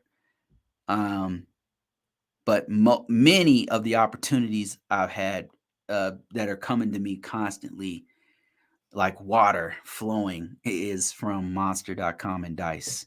So you definitely want to put your resume on there. I mean, people are asleep. I say it over and over. It's frustrating because I say it. I don't know if people are doing it. I don't know if you guys are hearing me. I don't know, but I'm not sure. I don't even know why I even talk about it. Andre says, Bruce, I currently have a role as a risk management framework analyst, and I have been told that once we obtain our ATO, I will be transitioning to an ISSO position. Where do you work at? Do you work where I work? I plan to ask for an increase in salary. What should be the best resource to find out the current salary on the market for an ISSO with my experience? I have some, but just want to cover all bases. Okay, Andre, I can help you with this, man. So there's a couple places that I go to find out what's the range of salary. One is called salary.com. You start off with Google, actually. Let me show you my screen. Show you my screen real quick. Start off with Google and just say, let's say you want to be an ISO salary. Look at that, already prepped for me. ISO salary, right? Start off here. And now one thing to keep in mind is you've got to take into account the area you work in. So right now, for those who are listening or those on TikTok, I'm looking at the results on Google for I typed in ISSO salary and it came up with my general location, which is near Colorado Springs somewhere as of whatever the date. and it says it's making an ISO in Colorado Springs makes $95,000 a year. That's approximately $45 an hour. Not bad. But there's other things to take into account. One is the area. So we probably want to look at the area. So let's say Virginia. Virginia. So ISO salary, I type in ISO salary, ISSO space salary space Virginia, and it's going to give me a different number. It's going to say $28 an hour, which I don't think is accurate, because it's more like, okay, now it's taking me to some of the sites. Okay, this first one is not right. This is not correct. It's not $28 an hour. That is a damn lie. Okay, here's one. Salary in Virginia from salary.com. Salary ranges from $64,000 a year to $100,000 per year in Virginia. That's more like it. So salary.com is one of the best places you can go to because it gives you the range. I think there's a way you can either break it down by city and averages through in each one of the states. Look at this. I mean, this is great. This is the kind of information you want to look at here. This is where you want to go. So start off with Google, but a couple other ones would be salary.com, and another one's called PayScale. PayScale. There's another one that I'm thinking of, but there's another one called PayScale. Let me see if I can find that one.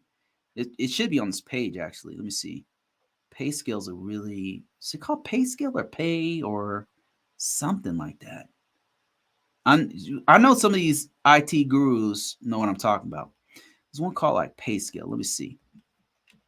PayScale. And then there's another one called Glassdoor, but we'll talk about that one in a second.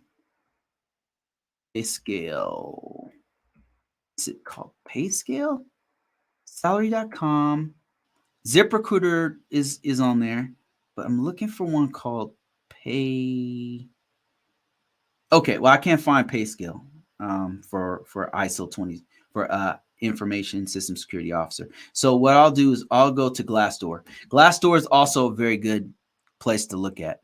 And so you can see here, it's giving us the industry, the experience in years, which is also very important. So Glassdoor is where you want to look. The other one would be salary.com, and then of course Google.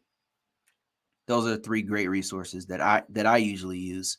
And the great thing about Glassdoor is it'll even have people talking about the company.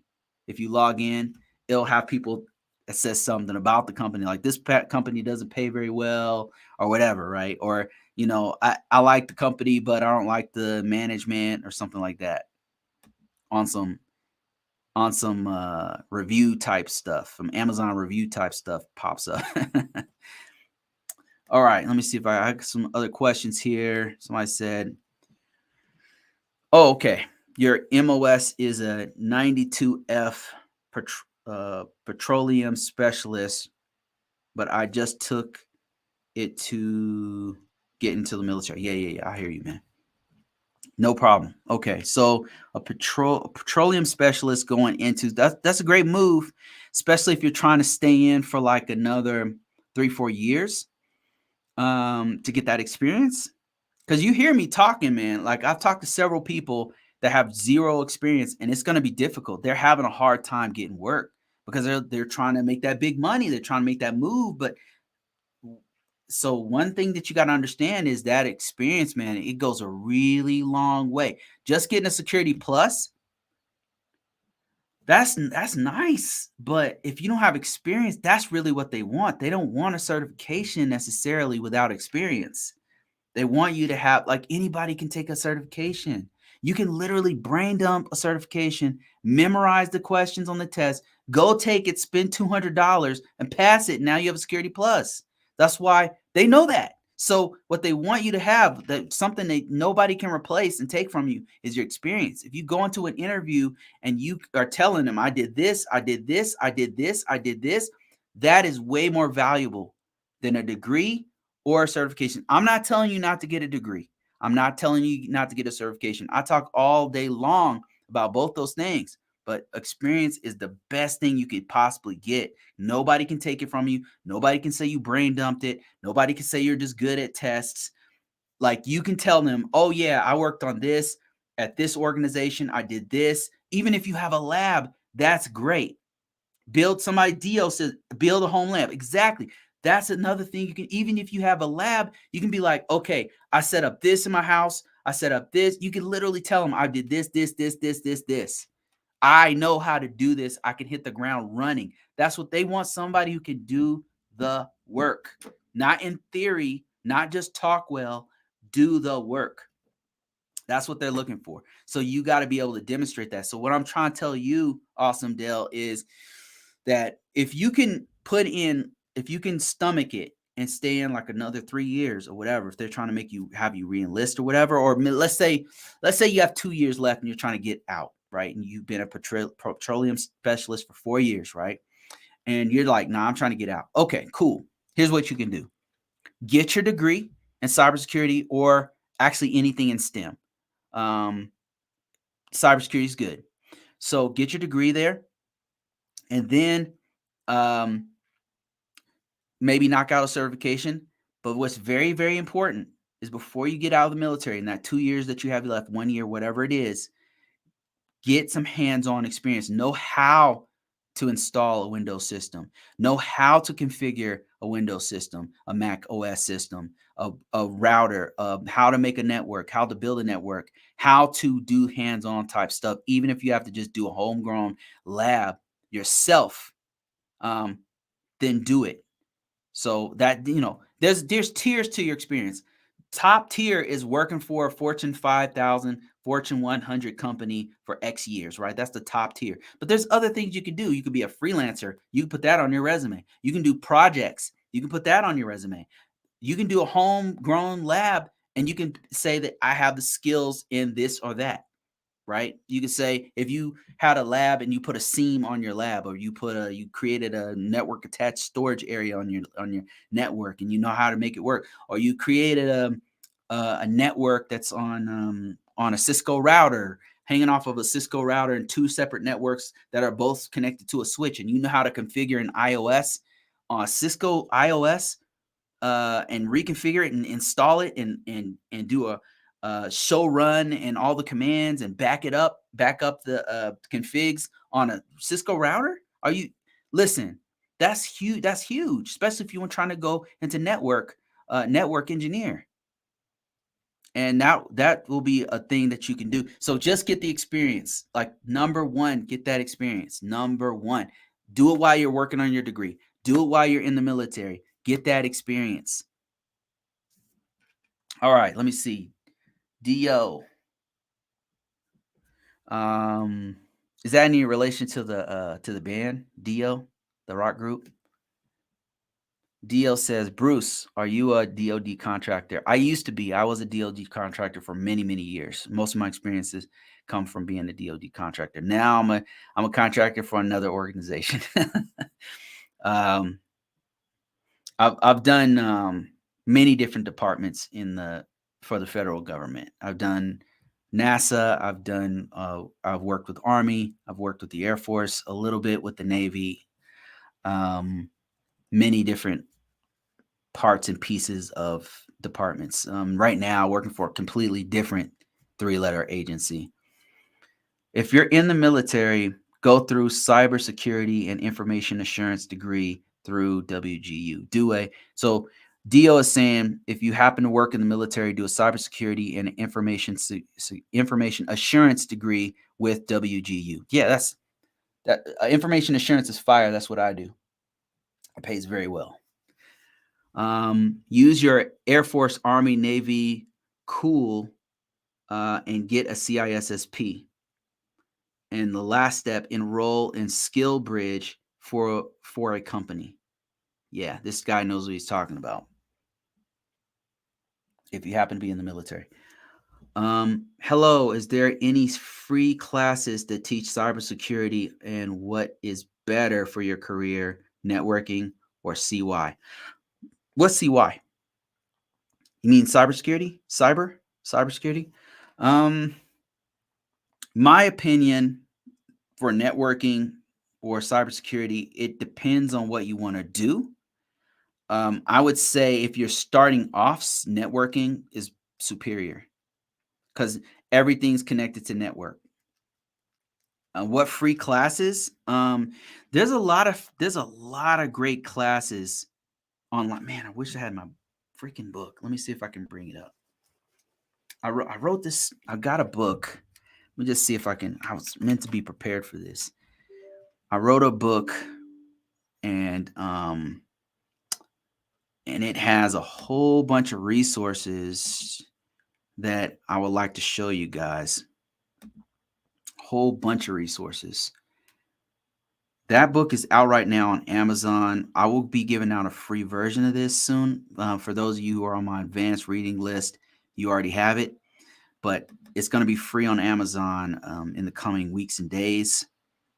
I want to show you some of the resources that I found that are not necessarily free, but some of them are discounted. And actually, some of them are free if it's your first time signing up. So there's tons and tons of stuff. There's free cybersecurity courses on MIT, Stanford. If you're willing to take the time to go through these courses, there's a lot of stuff out there. But let me show you this one. Let me see if I can bring it up real quick. If I can bring this thing up. Keep watching. This book is going to be free, but also, I don't know if you've been watching me for a while, I do all these free promotions and stuff from time to time where I'm walking people through.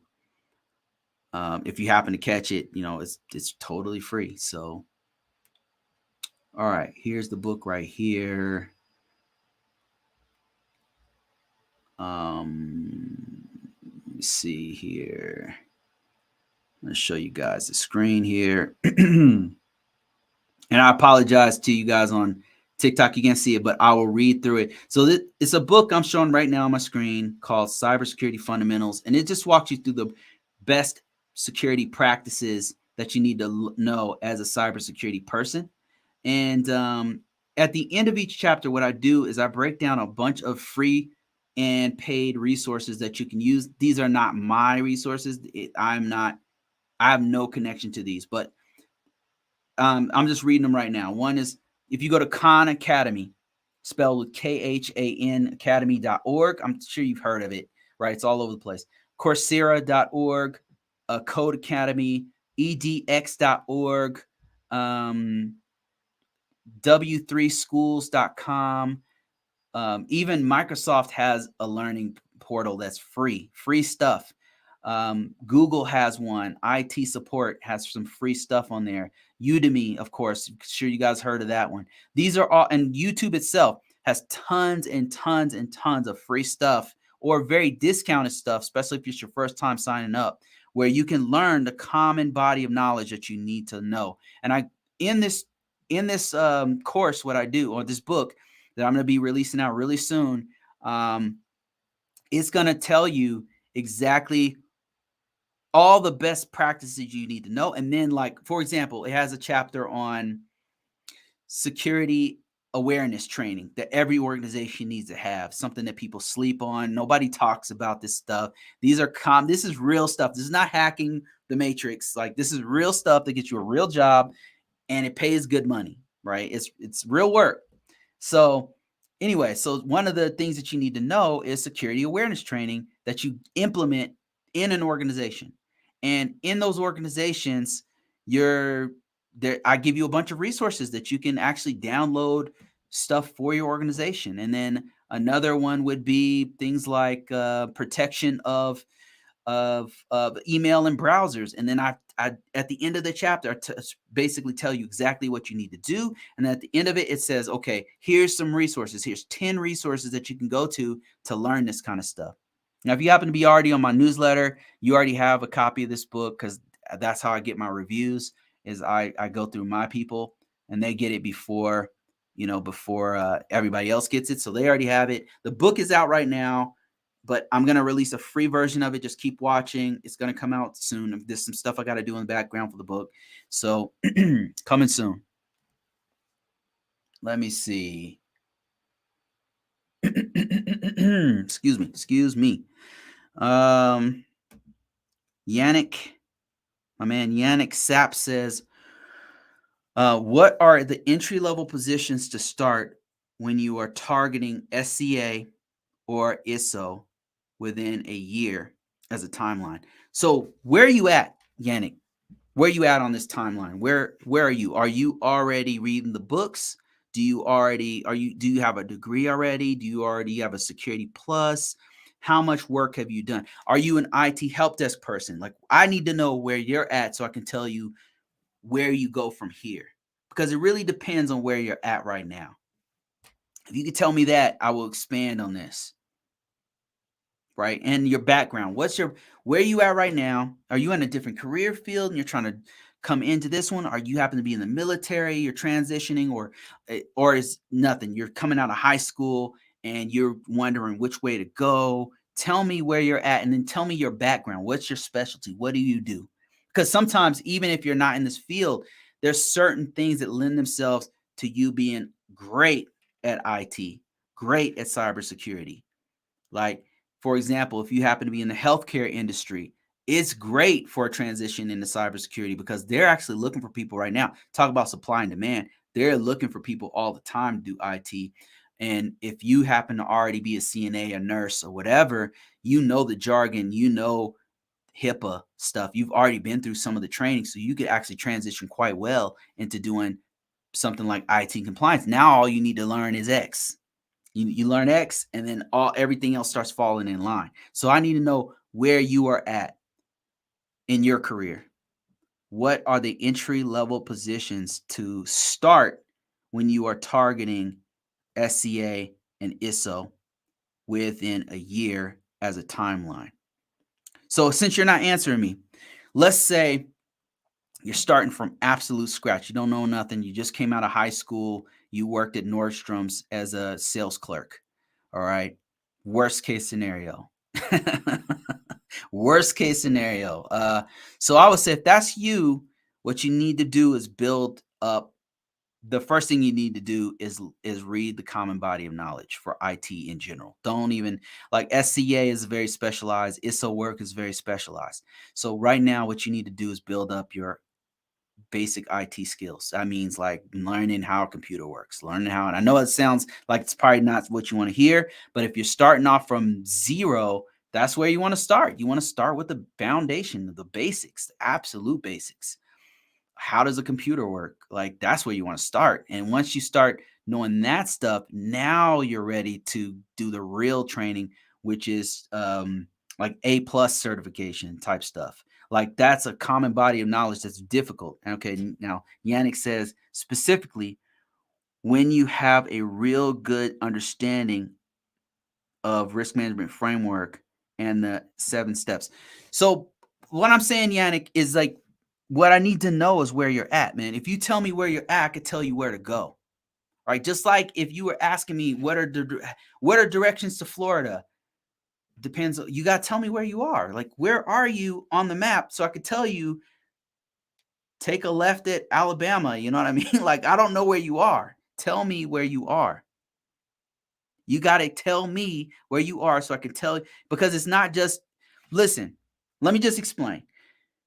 You can't just learn risk management framework, the 7 steps, and then suddenly get a job.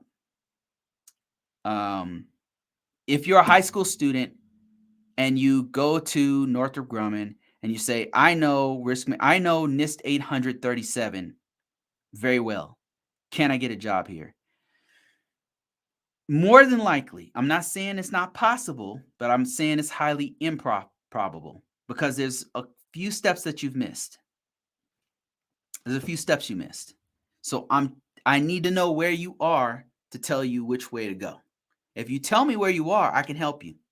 But if I don't know where you're at, then it's going to be kind of difficult for me to say, right? Like, if starting from zero, if you're coming in from high school, worst case scenario, you worked at Nordstrom's, you were a sales clerk, and now you want to do SCA, then the first step you need to do is crack a book open and learn IT stuff. The next step is going to be go a little bit deeper. go into something like an A+ certification, Google IT support. Now you're talking about how does IT work in an organization, because it's a little bit different from just doing stuff in your house.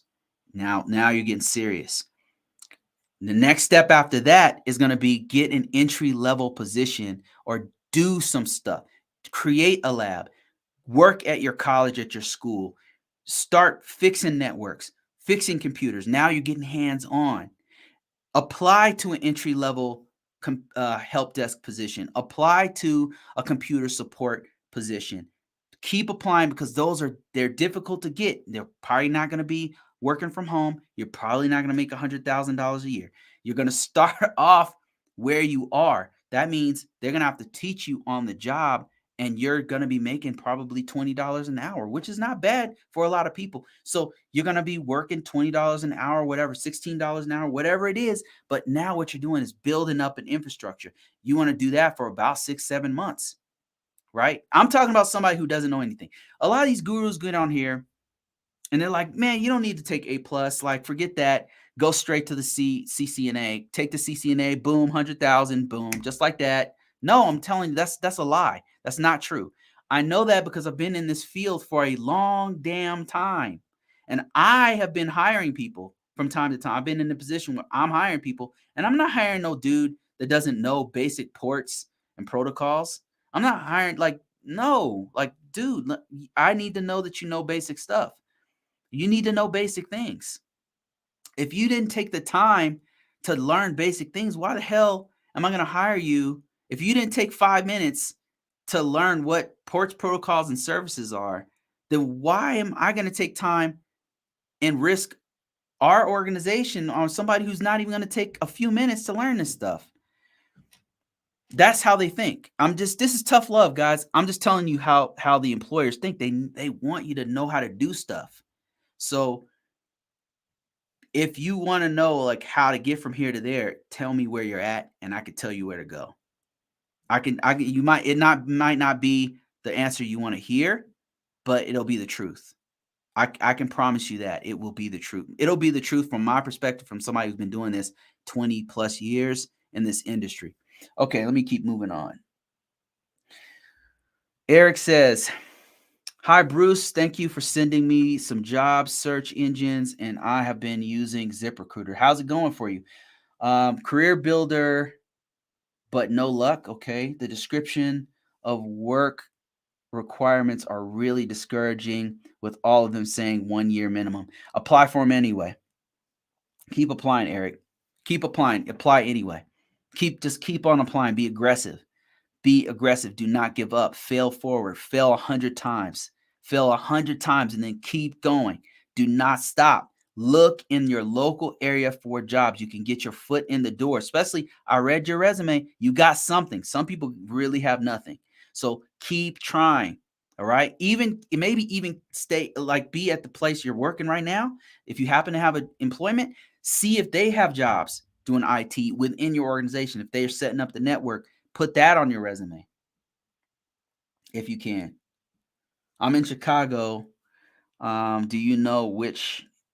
I'm in Chicago. Do you know which is the easiest city to get into? Yeah, so the easiest city is going to be on the East Coast.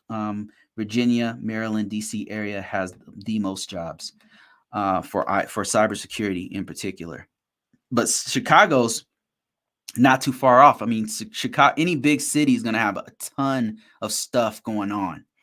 That being said, they have a ton of applicants too, so it's going to be challenging, but you can do it if you keep on applying and keep on going. Keep applying. Not only put your resume everywhere, but also keep applying for those local positions. That's what you want to target, right? It's marketability is about finding the supply. What are people looking for? And then providing them that. What is the demand? And then becoming the supply. That's what marketing is. So you got to know the market. And if you want to know the market, you can go to Indeed.com and start typing help desk. Indeed.com, type help desk. And in your local area, you want to keep it local. If you're entry level, you got to keep it local. More than likely, it's going to be hard for you to get I'm not saying it's impossible, but it's just improbable. It's just not gonna be. It's gonna be easier to just spread your net wide right now. So I'm not telling you to lose hope on remote jobs, but I'm telling you don't just be narrow, be wide. Like include the remote jobs, the flex jobs, the local positions where you have to go in and travel and stuff. Include those, and if you can, if you're flexible enough, even include the ones that have nothing but travel or the ones that are overseas. If you can do that, like that's not for everybody, right? Some of us has kids and stuff, so we can't all do that. But cast your net wide and keep on trying over and over again. Too Much Two says, I just finished cybersecurity boot camp at Full Stack Academy. How was it? What do you say about it? Give us a critique. What do you think? Would you encourage other people to do the Full Stack Academy?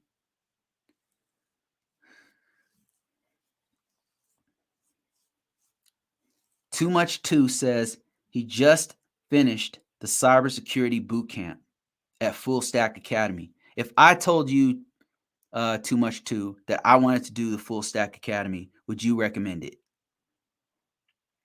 The cybersecurity. I started with no basic knowledge, so it was difficult. Okay. Would you recommend it to somebody who doesn't know anything? And was the price right? What would you say about the price? I wouldn't to someone who doesn't have any knowledge. Okay. When you walked away, did they give you a certification or a certificate or any kind of a voucher? Oh my, $16,000. All right. 16 bands. $16,000. Did you get a voucher for certifications? This is a boot camp. We're talking about cybersecurity boot camp. A lot of people ask me about that. That's why I'm picking your brain on this. I haven't gone to. Yes, I can. I have a cert. Okay, what cert do you have? Too Much Two went to a very expensive boot camp for $16,000. Does not recommend it for somebody who's new. Walked away with a certification. What certification do you have? I've got some other people chiming in about what they believe is going on with their opinions about the boot camp, and I'll read those in a second. But right now, Too Much Two, I want to know, what certification did you get? Is it like a certification for that particular boot camp? Did they just give you like a cert to say, hey, this person passed the Full Stack Academy boot camp? Either way, you need to put it on your resume. Exactly. Okay. Listen, put it on your resume. All right. The next thing, it all security. It was cybersecurity stuff. The next thing I would recommend you do, definitely put it on your resume. That's the next thing you should do. Put it on your resume that you actually did that Full Stack Academy. Where could you go from here? What's your experience like? What kind of Too Much Two? What kind of experience do you have? Any experience? What field do you work in? I want to know what field you work in.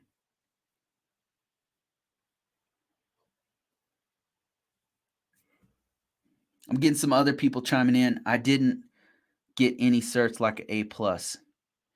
All right, so here's the thing. You're trying to break into the cybersecurity field, and you're willing to invest in yourself. That's a huge plus. Okay, so first of all, I want to say that's more than most people are willing to do. Like you're willing to invest in yourself. You're willing to put in the work and the time and the effort and energy to keep going. Listen, keep going. Okay? Keep going. There's a few certifications that I would recommend you do. Okay, you said I was in gas turbine engineer in the Navy, so I'm changing career fields. Okay, I got you. I hear you. All right, so let me see. What would I do if given the same situation? What would I? So number one, I would not stop. That's one thing I do not do. You definitely are this is definitely a good path to go in, but now we got to get the next step would be knowing what I know now. What would I do? I just took a $16,000 boot camp. I got a full stack academy certification, and I've got a bunch of knowledge in my head about cybersecurity. So, the way to get in is to get your foot in the door using some experience, but you probably don't have any experience. So,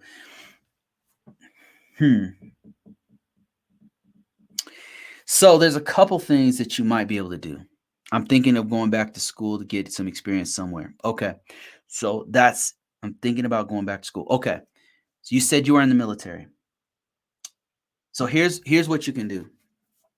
There's a couple of programs that they have for vets where they'll not only pay for your degree, but help you to get a job.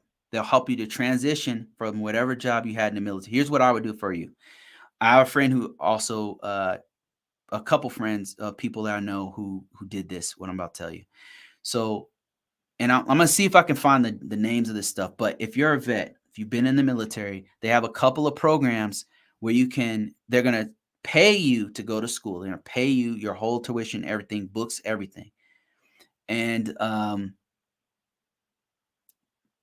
they'll also help you to get a job to transition into something that's more in line with the civilian world. If you haven't heard about this, man, let me see if I can look it up. It's called, man, my buddy just told me about this, like, and he's been doing it. Military retraining. They do this for military vets because a lot of times our jobs don't align with what's on the outside. Like if you're a boom operator, the guys who fuel planes in the sky, right? There's not a lot of civilian jobs for that job. So there's more jobs for like IT or cybersecurity or something, and they pay better. So they have this retraining program for vets, and I'm trying to figure out what it's called. If you guys know remember what it's called, then please chime in. For vets.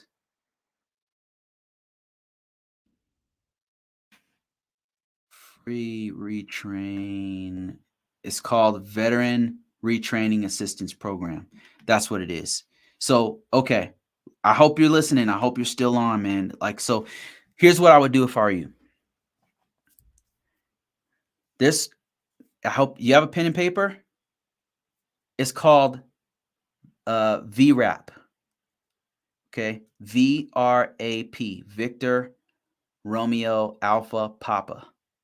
I've been out of the military so long, I'm forgetting the how to say the damn. It's called VRAP. So it's Veteran Retraining Assistant Program. This allows qualifying veterans between the ages of 35 and 60 to receive up to 12 months of education assistance. They pay you.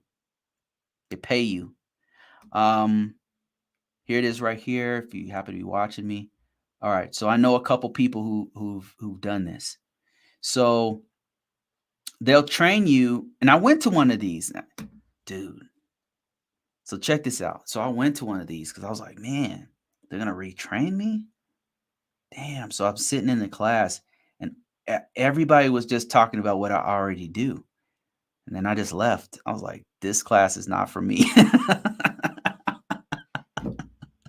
They were all talking about what I already do. I was thinking to myself, what am I doing here? Like, they're all talking about, oh yeah, you can work in cybersecurity. It makes 100,000 a year and you can work from home. And I was just like, listening to the class, I was like, okay, you know what? I don't think this class is for me.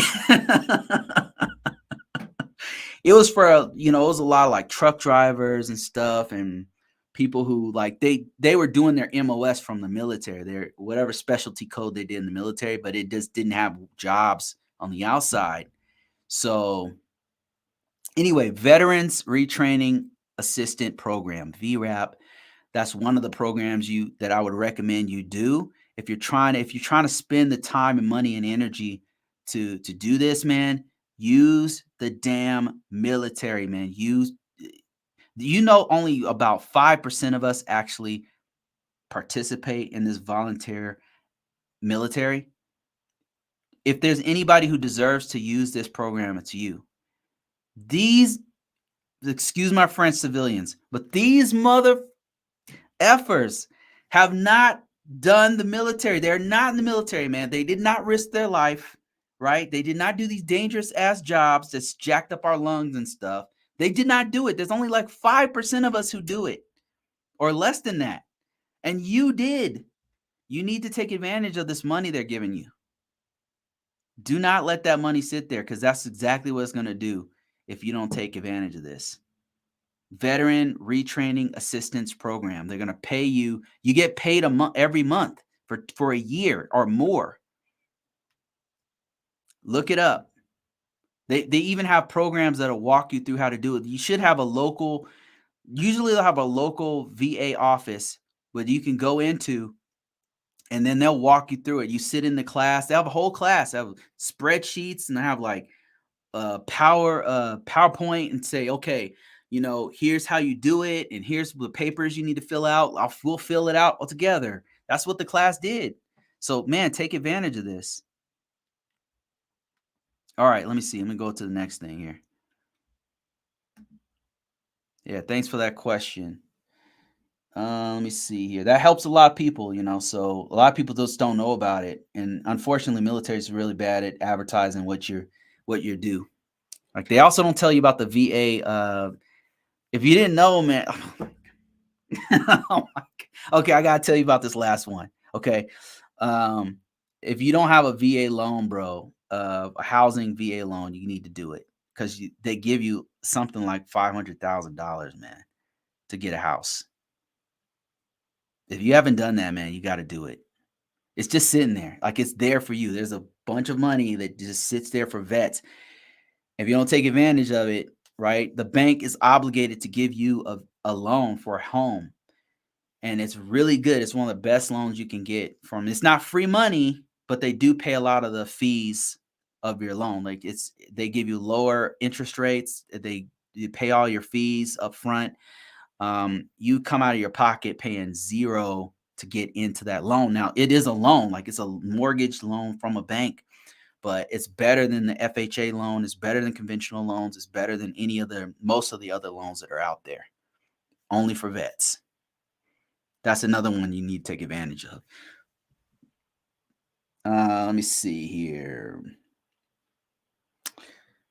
Man, I've been talking for like 2 hours. I don't have much time left here, guys, but I'll answer the rest of these questions here. Try to go faster on these. Definitely look into Palo Alto, SailPoint, IAM certs. Okay. Went to GT for cyber and network security, getting my certification Security Plus and Cloud Plus. Currently a consultant. Oh man, congrats on that. The man's making money. Any advice for a novice with an unrelated good job? Okay. Who wants to get into this industry? Okay.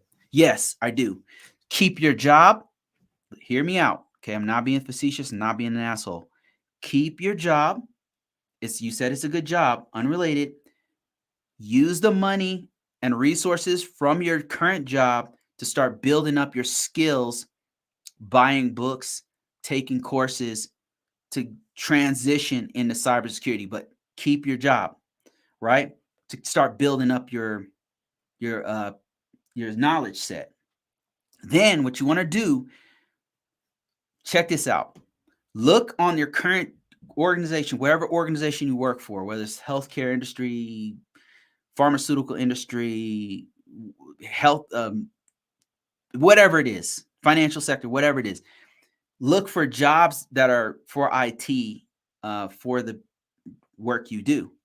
Sometimes they'll have a way to laterally train or laterally go into a job in that same organization to do IT stuff. So What I'm trying to tell you to do is start where you are, wherever you happen to be, whatever it field. It doesn't even matter what field. You could be a sales clerk at JC Penney's and you want to go into IT. There's an IT person, there's an IT department in JC Penney's. Talk to the IT guys in JC Penney's and tell them, like, call them up and be like, normally they're trying to get like calls from troubleshooting stuff, right? You working at JC Penney's, be like, call the IT department or email them and be like, hey guys, I'm a sales clerk and I'm thinking about cross training. That's a military term from the Air Force. I'm thinking about taking a job as IT. Do you guys know if the IT department is looking for jobs? I'm telling you this because I did this this is what I did in the Air Force. I was a security forces guy. That means a police. I was an MP. I was a military police. I was a weapons specialist. That's all I knew. I just did. That's not what I wanted to do. Like I have a great respect for police officers. That shit's hard, but I didn't want to do it. So I was in there and I was like, damn, like I don't want to do this on the outside. So what I did was I called up. Actually, I went there myself. I went to the IT department on base. I was in uniform, had my weapon and everything. I had a few minutes on my lunch break. In my police vehicle, I drove over to the IT department on base, right? Found out where it was. Like, oh, here it is. Drove over there, walked in, and they were like, is everything okay, officer? I was like, yeah, it's cool. I had a question for you guys. I'm trying to cross train into your field. Like, what advice could you guys give me? And they were like, oh man, like they start breaking down everything I needed to do. They were like, oh yeah, like here's how you do it. And I start asking them questions like, well, what if I want to be a programmer? And they were like, nah, this is the help desk. The programmers are a whole different field. I didn't know. Like I was just asking, to them probably sound dumb questions, but I just didn't know. I didn't know that. I thought they were all like an IT guy meant you just program stuff or something. I didn't know, so they're like, nah, man, programmers are on the other side of the base. They do some other stuff. Like their stuff is that's totally different. I don't even know what the hell they do actually. And they were like, no, it's help desk. What we do is we take calls. They start breaking it all down to me.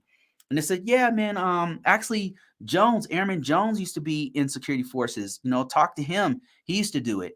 Like he cross-trained, like a lot of people are cross-trained. They start breaking it all down. It's like, oh yeah, I want to do this. By the time I was done talking to those IT guys, I knew for sure I wanted to do it. Because this is not for everybody. This is not for everybody. I knew I was already a geek. I already was into computers, but I definitely didn't know enough to like know what the hell was going on. But those guys broke it all down for me. And then after I talked to them for about 30 minutes, I was like, okay, I definitely want to cross train into this. But they were telling me what their work day was like. They were telling me like what they do on a regular basis. They were saying, yeah, we fix these computers. It's Windows systems. We do this and that. And I was like, well, what about networking stuff? Like what? And they were like, nah, networking is a different department. So you can learn that stuff. And I've done a little bit of it, but that's a different department. Software guys, that's a different department. But they're breaking it all down. I was like, oh yeah, this is what I want to do. And then after it was done, I went to my boss and I said, hey, I'm trying to cross train into computers. And he said, no, you can't. I was like, what? I said, why? He says, no, we need people to be cops. They're not going to let you go. And I was like, damn. Right. And I was like, wait a minute, that don't make sense. So then I drove I'm telling you, got to do legwork, right? This is not, don't give up. So I drove across the base and they had this, it was called the MFC, Mission Support. I don't know. I can't remember. It was a long time ago. They named this the Air Force. So they changed the name 15 different times. So anyway, it was an organization on base where they help people to cross train from here to there. So I went directly to them and I said, I went into the office armed up. They were like, hey officer, how you doing, sir? Had my beret on, had the freaking arms right on my break. And they're like, can we help you? And I was like, yeah, I'm trying to cross train into computers. Like my supervisor is saying that that's not possible. He's like, man, no. I said, well, he said that the cop career field, it needs people, so they're not letting people cross train. He said, well, that's true, but the computer field needs people even more. And I said, oh, he said, yeah, Here's a book. And he started flipping through the book, all the stuff I can do. My point is, like, you may not have the same situation that I have, but my point is start where you are. You happen to be working at in J.C. Penney's as a store clerk. You happen to be a mechanic. You happen to be wherever you're working. Use it to transition over to what you want to do. You can literally stay in the same company and be working IT department right now. You can go talk to the IT guys right now and be like, "Hey, I'm trying to get into this. I want to do what you guys are doing. Like, what can you tell me about your day?" You'd be surprised how many people will be like, "Oh yeah, man, it's no problem." They'll take the time to geek out with you and tell you everything you need to know so you know what's next step to do. And then sometimes organizations, especially if it's a really good company, they want to retain good people. So they'll even have a program inside to say, okay, you work in IT, you want to go work in human resources? Okay, just we'll train you on the job. Sometimes they'll even allow you to keep your current job and you just do some off. You can just go over there, do a little bit of time working on this other field until you get on the job training, and then they'll transition you over there. I've worked at organizations who will do that, not just the military. The military was doing that too, but I've worked in organizations that did that. I was working in Verizon and they were doing that. They had programs where you could go from this part to this part over here, and all you had to do is ask, and then they'll start the steps to get you over there because they're trying to retain good people. Now, if you're a dirtbag, they're not going to want to keep you. So, but if you happen to be a good worker, you've been working there for quite some time, like hell, if you're a new guy, but you can just tell like what it doesn't hurt to ask. You know what I mean? Like it doesn't hurt to ask. And so that's what I would do if I were you. Let me see. Do you script PowerShell or Bash? I mean, I used to do a little bit of it, but right now I'm so out of work on that, man. I really don't. I'm just messing around with like regex, and I don't remember any of that stuff, man. I don't. You don't need to be a programmer to do cybersecurity. I mean, not all of us do that. There's different aspects of cybersecurity, but no, I don't know PowerShell or Bash. I know how to get around on the command line, but I don't know scripting. Let me see. CIAT and AMU have classes for vets as well. That's awesome. Good to know. What if you're not a vet? Okay, this was in reference to stuff I was talking about with the veteran affairs. I think I already talked about that. If you happen to have a job, you happen to be working in retail, you happen to be working in as a mechanic, and you want to I keep saying cross train. You want to transition or laterally move. Try the organization first. I mean, even if you work at Home Depot, has a huge IT department. If you work in Home Depot and you're a floor clerk or whatever they call it, and you want to do IT, start there, start where you are and try to transition laterally inside the organization because they have a huge department of IT. Most of these, especially if you work for a big box company, Walmart, Home Depot, name a company, they have an IT department. Try to get into that IT department or at least talk to them. At least talk to them because you might not want to do this, but you might get talking to them and say, okay, that's what I want to do. And then they'll tell you, oh, yeah, there's a program that you can do this and you can do that. Or, hey, why don't you come down to the office? Maybe we can teach you some stuff. That's fire right there. If they teach you stuff like on your own off duty time, you can literally put that on your resume and be like, yeah, I did endpoint device. I re-imaged 15 endpoint devices with with Home Depot or whatever. You know what I mean? Like you could literally put that on your resume with that company. Let me see. Somebody said Turbo Maniacal says, "Hey Bruce, finally certified in CGRC or certified governance, risk, and compliance as of yesterday, thanks to some of your videos and pointers. Congratulations, CGRC. I've been using it for many, many years when it was still called the CAP, and it's been very helpful for information system security officer positions. and also ISSE positions, any kind of governance positions, it's helped me out quite a bit. Because if you know NIST 800-37, it actually helps you with PCI DSS. It helps you with Sarbanes-Oxley. It helps you with HIPAA. It helps you with a lot of different ISO 27001, 2020, 2013. Like, it helps you with all these things because all of these things kind of line up. That's been the real magic behind the CGRC that I only am recently, within the last 4 or 5 years, learning is how closely it aligns with all these other security frameworks. It's really amazing. So, but congratulations on that.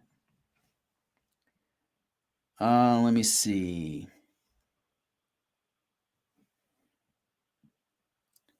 Is joining the Air Force National Guard an option to get into cybersecurity, and what are the requirements?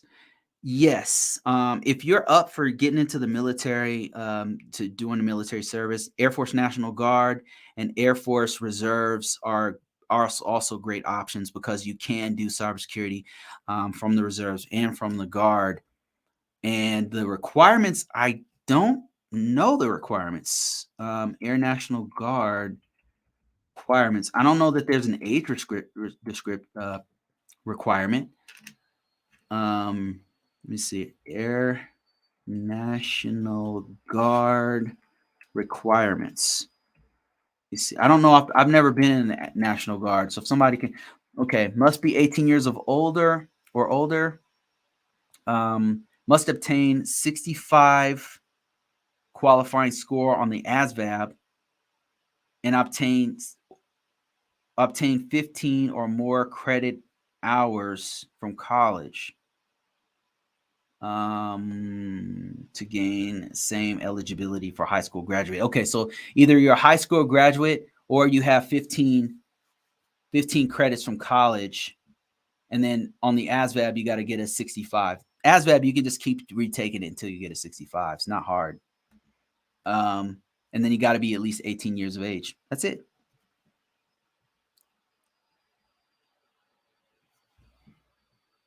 Yep, no problem, no problem. Thanks for sharing, no problem. Are AI advancements a threat to certain IT areas? Oh yeah, it's a good question. I have to say yes. The more I know about AI, the more I'm like, okay, alrighty then, this is gonna be crazy. Yes, it's absolutely a threat to some cybersecurity jobs, so to some IT areas. I would say any kind of entry level jobs, eventually they'll be able to do 100% of those from AI automatically. I can see it taking that completely over. I mean, I would say the biggest threat to IT as a whole is people who know how to use AI. People who know, if you know how to use AI to your advantage, you are going to be able to do way more than somebody who doesn't know how to use AI in their field. Because what I'm seeing, what's interesting is that AI is such a pervasive technology. It can do so many things that what's happening is it's starting to evolve in every single field, in every single subcategory of every single field. To give you a perfect example, cybersecurity is not just one thing. Cybersecurity is multiple things. So what I'm seeing is, I'll give you a specific example. One part of our field is pen testing. That's all the gurus who know how to hack stuff and all that kind of stuff. Red teaming, pen testing, that's what they call it. Black hats, white hats, whatever, but they do hacking, ethical hacking. Okay, that's one field. Another field, it would be like support engineers, like they're the guys who information system security engineer is somebody who fixes the devices that we use to make sure everything's secure. Like, for example, they might fix the firewall. Like, they're not necessarily working on they're not the firewall administrator, but they're the guy who sets up the firewall and makes sure it continues to work. That might be one system. Okay, so you take these two strips that are within cybersecurity. So AI is already, there already is something called a pen test GPT. And it reminds me of what happened when Kali Linux came on the field, came in this picture. Because before Backtrack is what it used to be called. Before they made an entire operating system and all these scripts and all these tools that you have for building out hacking tools, you had to just know straight up command line, and you had to be kind of a programmer. You just had to know how to program. You had to know like Python. You had to know any kind of programming you knew before Backtrack and before people, they would build their own tools. It was hardcore. It was these guys were hardcore. Then you had Kali Linux come in where you have a whole suite of tools that are very complicated. You still have to know some stuff to actually use those tools, by the way. You can't just not, but it opened the field up way bigger, because before that you had to know how to program to be a hacker. Period. Unless you were doing social engineering like Kevin Mitnick, right? Who was also a hacker for sure. So you had to be very, very skilled programmer for the most part. Your Dan Kaminsky's, look that guy up. Like, that guy's no joke. So, and there's many, many others. Another one's Bruce Schneier, the guy who made Two-Fish cryptography. They are very, very, very talented, brilliant people that happen to be working in IT, in cybersecurity. But they're like, they could be an astrophysicist or some shit, like if they wanted to. They're super smart. So all programmers, straight up hackers. But before Backtrack and Kali Linux, the field was very narrow. That's the same thing that I'm seeing happen with AI. There's something called, there's a couple of them. One is called Pentest GPT, and I can't remember the other one off the top of my head right now, but there's a whole bunch of them. There's a dark web GPT. There's several that are being made and being developed right now as we speak, and it's gonna broaden the field to make more people, make it easier for anybody to hack. Like, anybody will be able to hack if you know AI stuff. So another part of cybersecurity, there's several, but a really good example is people who code or engineers who build stuff in cybersecurity. Now it's easier to code. So just using ChatGPT or other tools that are GPT oriented, AI oriented, you could use that to more people can come in and do programming. So I see it changing the whole field.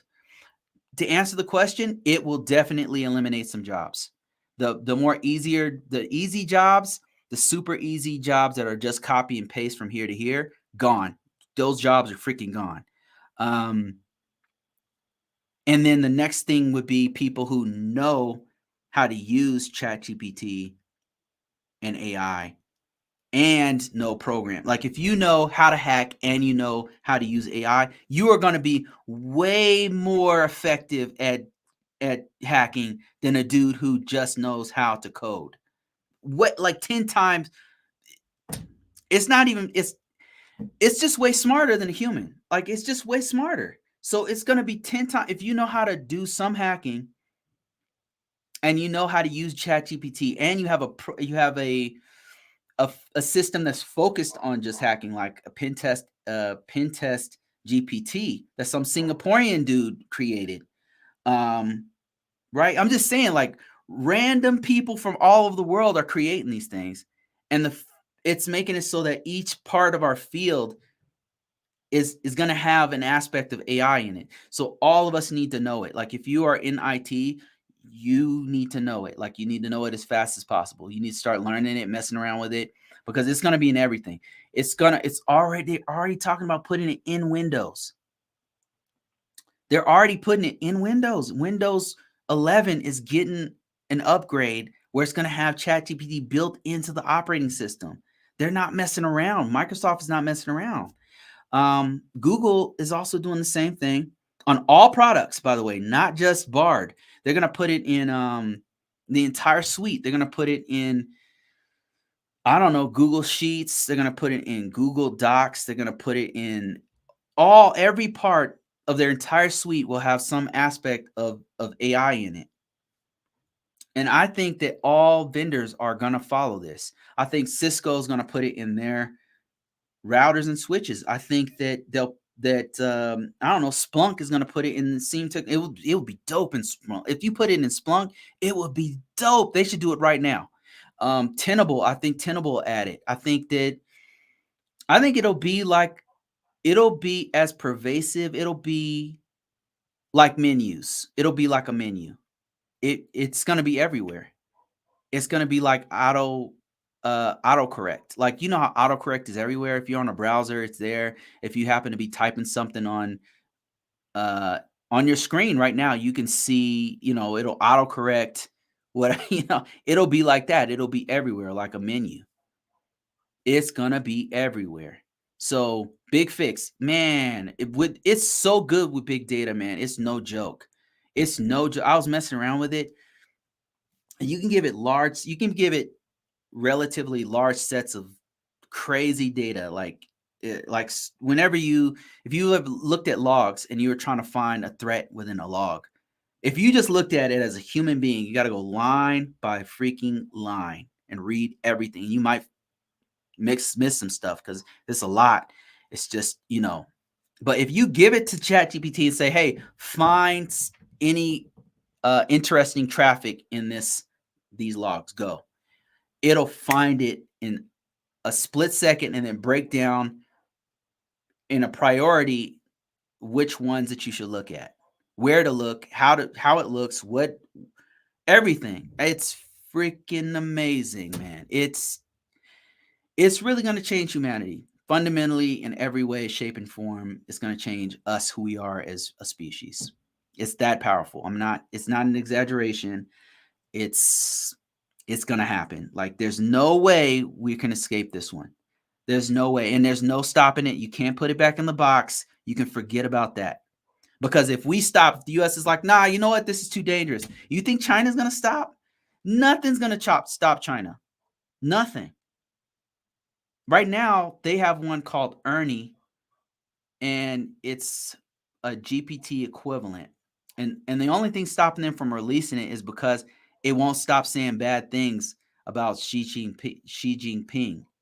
Like, they have to make it so that it doesn't say bad things about the government. It can't say anything bad about this government. It's powerful, man. It's no joke. Let me see. AI and Big Fish will be so dope. Oh my God, it'll be the more data you give it, the more it just like blows my freaking mind. It blows my mind. So cybersecurity auditing jobs are gone because of AI. No, I don't think so. Because there's too much risk to just give all your data to a system. I think it might, it'll change the landscape for sure. And I don't think it's taking cybersecurity jobs for probably another 10 years, if even that. And the reason why I say that is because there's too much risk involved. Because right now, it's still a black box, meaning you give it information and it just does stuff, right? You don't know why it did it. It just does it. With important information, with important information, it's important to have transparency. You have to know what's happening with the data, because there's too much risk. I'll give you an example. Let's say you work at in a government agency, and that government agency is getting attacked, right? And the AI controls the entire network, and the AI sees a distributed attack, and the attack is so big that the AI decides to shut off certain ports, and it just shuts it down. Well, what if you needed those ports for a fundamental part of your business? If this is hypothetical, so who knows? Like, maybe they would have configured it better. I don't know. But let's say, for the sake of just like following this all the way through, let's say it's just cut off a couple of ports because they were getting attacked. They said, okay, the AI just decided, all right, I'm just going to cut this off because we don't want anybody getting in here. I see an attack happening. Boom, gone. But let's say that port that it closed down, it made its own split-second decision, closed the port down, and now part of your business is gone. Part of your business is shut down for as long as this port is closed. And you guys are like, what's going on? And then you go and you turn it back on. It's like, hey, what's going on? Somebody goes and turns it back on again, and then it just turns it off again. And you don't know why. And then maybe there's something, a back end thing where it's telling you, verbose mode is telling you, okay, here's why I shut it down. Here's an alert, blah, blah, blah. And you're like, that's nonsense. That's a false positive. This is not a reason to shut our business down. Or, hey, we're willing to take the risk. We're getting attacked, but we have to remain in business because every minute that this thing is down, we're losing $1 million. There's too much risk that they're going to give it to a black box right now. Maybe in the future, when it's smart enough that people trust it more, then maybe. But I don't feel like the financial sector is gonna. There's a couple industries that are not gonna do it because it's too risky. The financial sector on big deals, like if it's just making all these, even if it's making all these really good bets, and then one day it makes the wrong bet, and then boom, they lose all their money. And it was because they trusted in AI, right? The AI had been doing 90%. It's good, but then that one time it loses $15 million on Nvidia stock, which is right now killing it. They're about on their way to $1 trillion. But let's say that they keep on putting it on Nvidia, and then something happens with Nvidia. Boom, they lost $1 trillion. They lost $15 million, whatever, in 5 seconds. It's too much risk to give to a black box. It's too much risk to give to an AI at this time. Maybe at some point you'd have some kind of checks and balances that would allow it to be done. But I just don't think it's going to replace us right just now. There's too much risk involved. Will it supplement us and make us better? Yes, for sure. Like that's needed, actually. There's not enough people doing this work in cybersecurity. In the last 5 jobs I've been, they're always low manned. We're always low manned. We're always overworked. We're always wearing like 15 different hats. AI would be great. Automation and AI is going to be great to help us out. So the more AI, the more algorithms, the more automation we have, the better. Let me see. I got some other questions here.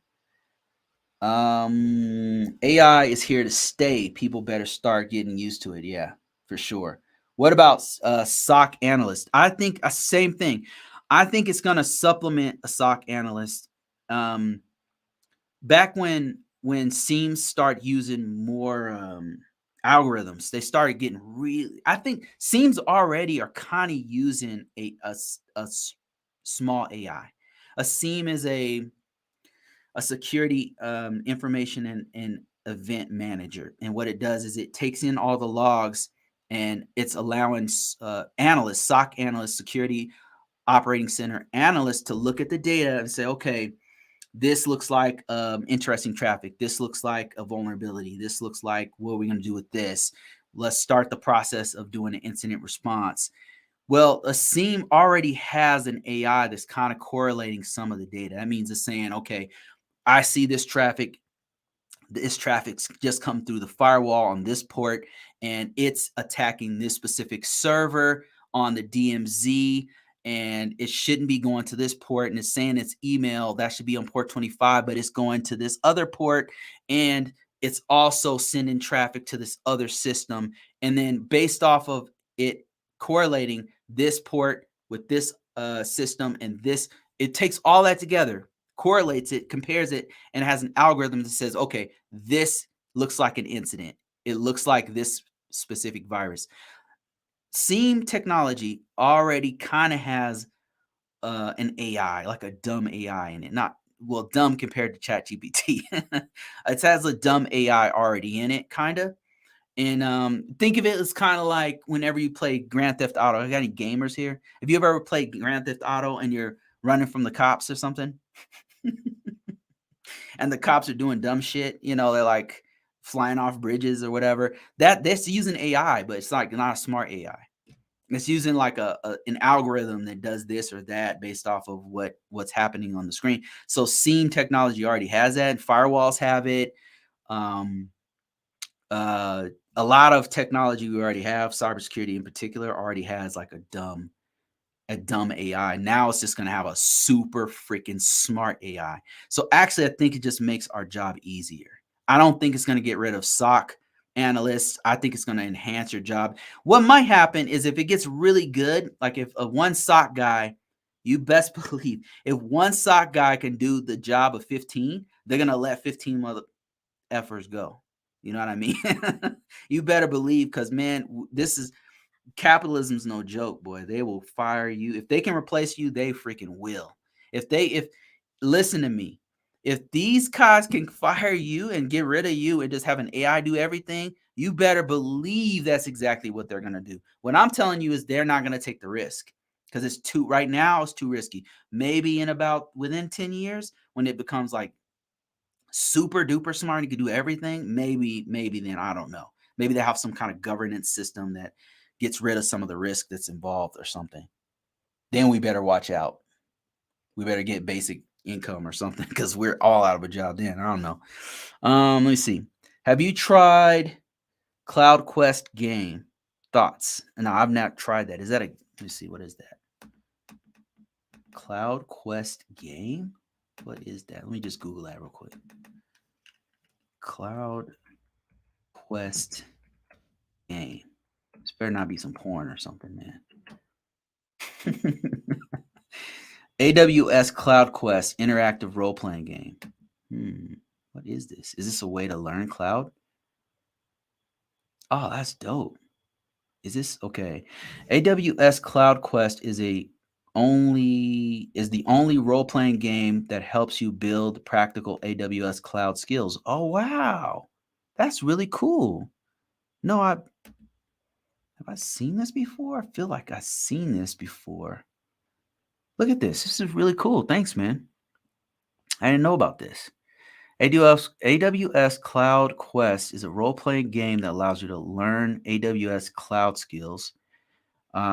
Choose your role: cloud practitioner, serverless developer, solution architect, machine learning specialist. Oh, that's AI right there. Security specialist, data analyst. Then learn and apply cloud skills to help the citizens of your virtual city. Once you finish all the assignments in the role, showcase your achievements with digital badges. Oh, so gamified learning cloud AWS. That's really clever. Whether you're starting your cloud learning journey or diving into specialized, this sounds really fun. Wow. This sounds really, really cool. And look at this. It has different cloud quests that you could do. And the first one's free, Cloud Practitioner. Then you have to have a subscription once you go up if you kind of specialize in like solution architecture or serverless developer or machine learning or any of that stuff. Wow. No, I've never heard of that. Thanks, man. I appreciate that. Farrell. Awesome. That's great. Great stuff right there. Okay, let me see what other. I'm worried that my future software developer journey could be in vain. I still enjoy the learning. Well, I would say, Angie, learn to use AI. Okay. Software developers are not going anywhere. What'll happen is somebody who knows how to use the AI, you still like, even to develop code effectively in an organization, you're still going to have developers. But now the tools are just way, way better. And let me tell you something. Some organizations like the Department of Defense are not going to jump on AI immediately. They have too much to lose. They can't afford to just pull in the latest and greatest technology immediately, because there's too much risk involved. They're a risk averse organization for a good reason. So organizations like that are not going to just jump into AI, but they still need software developers in their environments, in secure environments. So the fear of what's going on, I think, is a little unfounded. It's a little bit premature. It's a lot premature. It's I think what's happening is that it's so viral that people are kind of like overinflating the capabilities of AI. It's amazing. It's really revolutionary and it's definitely amazing. But is it going to replace all jobs immediately? No, I don't think so. Because take, for example, a software developer. You still have to know software development in order to do the work. Even if you use AI to develop software, if you don't, if you don't, if there's certain things you can do that if you don't know what you're doing, you can really mess some stuff up. Like stuff is either not going to work or it's going to be it's going to have vulnerabilities in it. Now you can use AI to say, okay, are there any vulnerabilities in this code, right? There's certain things you can do.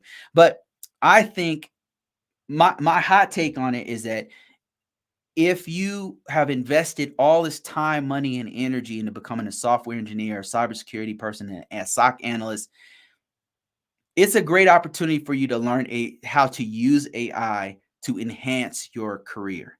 This is a great, great opportunity. By the time the rest of society catches up with what's going on, you'll know how to do software engineering and how to use AI to enhance your skill set. And then meanwhile, all these other new people who just use AI but don't know what's going on with their specialization are trying to get in the door, but you're already in. See, I mean, I hope that makes sense. That's how I'm seeing it. I'm using it to enhance my career, and it's fascinating. It's definitely fascinating. Will it take jobs? I'm sure like data entry, I think, is gone. Somebody said HR. I don't think HR is going to be. I don't think HR is going to go away. Like, I think you need HR people. Like, if something's wrong with my check, I don't want to talk to freaking AI. You think I'm going to try to talk to AI? You think I'm going to call AI if my check didn't come in? I'm going to talk to an AI if my check did. Think about it. You want to talk to an AI when your check didn't come in? No, I want to talk to a damn person and say, "Hello, sir or ma'am. I didn't receive payment." You know what I mean? You know what I'm saying? All right, let me see here. Cloud AWS is cool. Yeah, that's awesome. It's so awesome. That's really cool.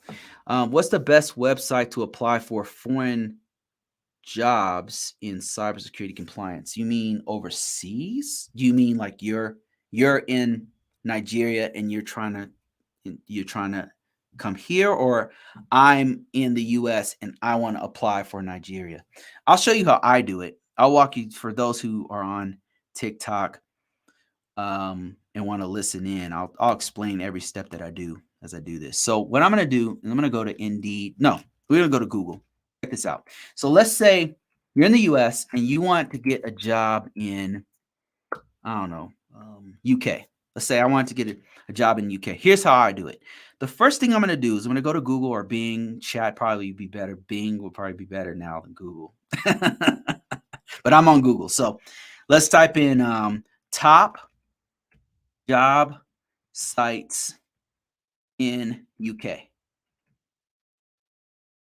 First thing we want to do is nail down the top 10 job sites in that country, because every country has different job sites that they use. And all the why that's important is because a lot of the employers are focusing on a few of the top. I mean, they're going to put them on all of them, but there's a few that are going to be dominant. Like there's going to be a top 10 that almost everybody is going to put their job on. So I just typed in UK, and what I'm looking at is Indeed, surprisingly, Glassdoor, okay, Monster, LinkedIn, Reed, which I've never even heard of, CV Library, and a few others. So you're going to look at the top 10 in that country, whatever it is. And then you're going to apply to every single one. You're going to, marketing still applies. What you're going to do is look for what jobs are hot in that country, because different countries have different needs. So you want to find out what's the demand in the UK, for example. What is the demand? So the demand in the UK might be that they don't necessarily want somebody who knows the NIST 800 for, I'm just giving you an example. They might not want somebody who knows the NIST 853 or whatever, right? That's not the controls they use there. They might use ISO 27001. They might, which is a international standard. They might really want GDRP people. GDRP is a privacy standard for privacy in the EU.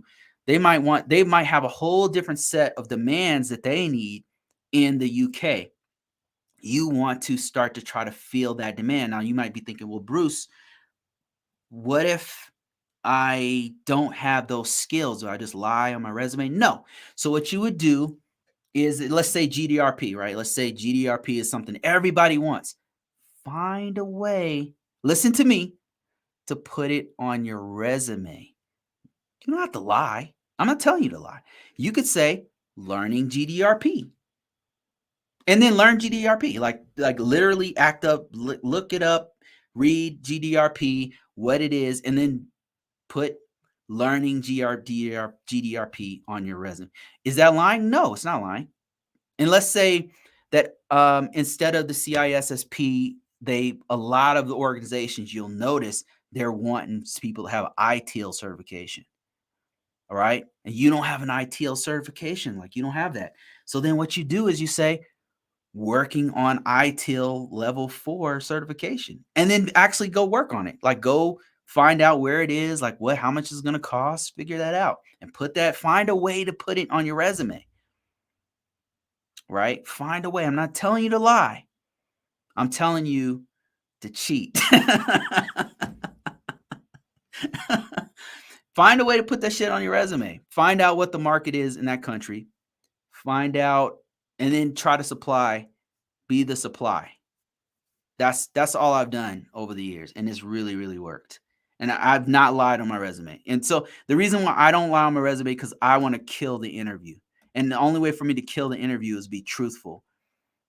Because when I speak from like here, it comes through, like people feel it. They feel it when you're real, when you're speaking from the heart and you're telling them, this is what I did. I did this, this. I had challenges with this. They feel it right on the call that you're having, or right on the interview.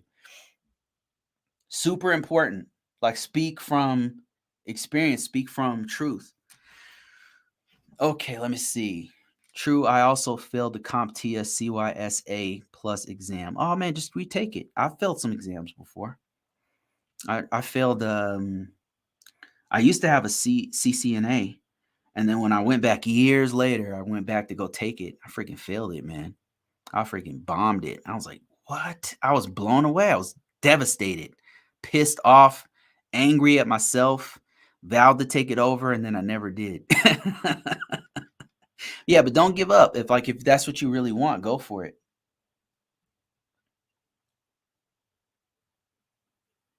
Let me see. Thoughts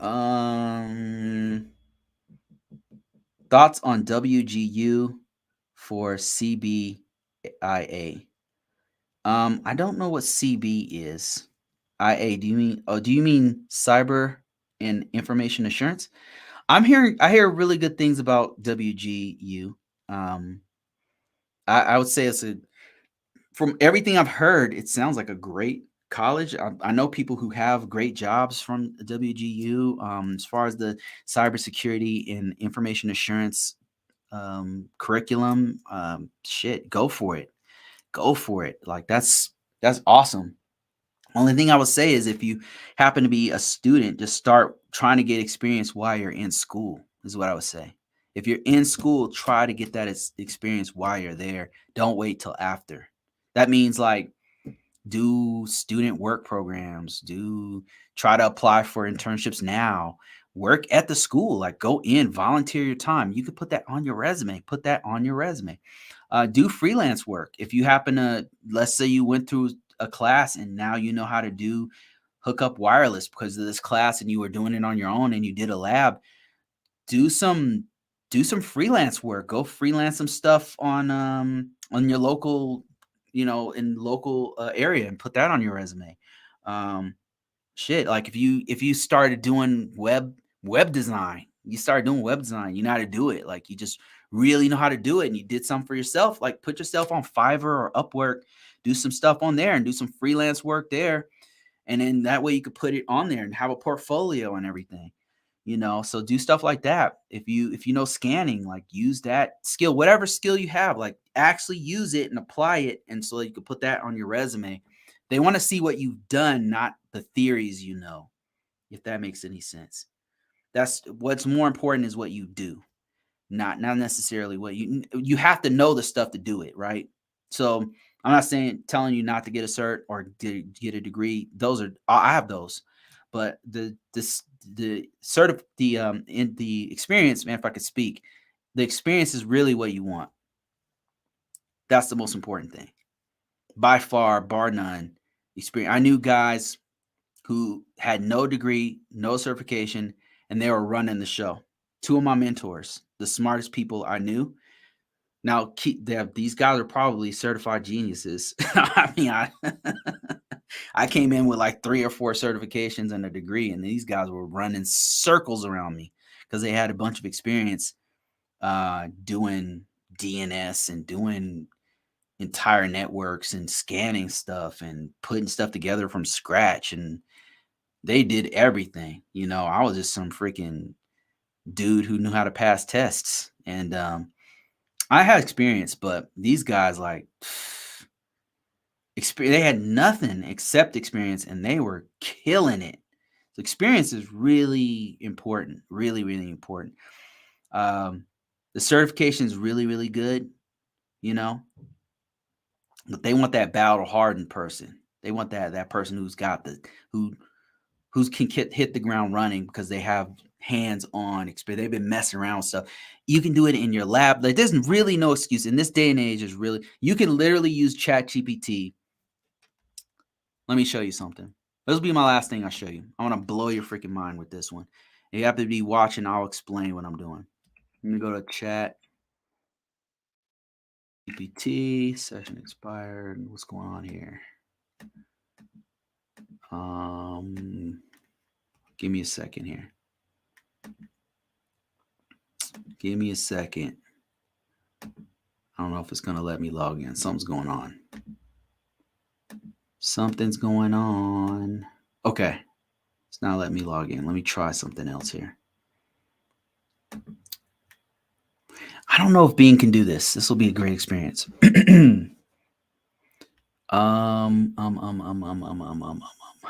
Let's see here. Can you do it? Okay. Let's see. I'm going to do this live. I don't know if this is going to work.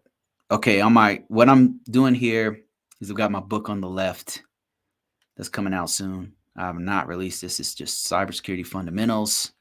But what I want you to pay attention to is this little bit right here. The chat, Bing chat, Bing chat's pretty dope. I'm on Bing chat right now. And I'm going to say, act as a Windows 95 terminal.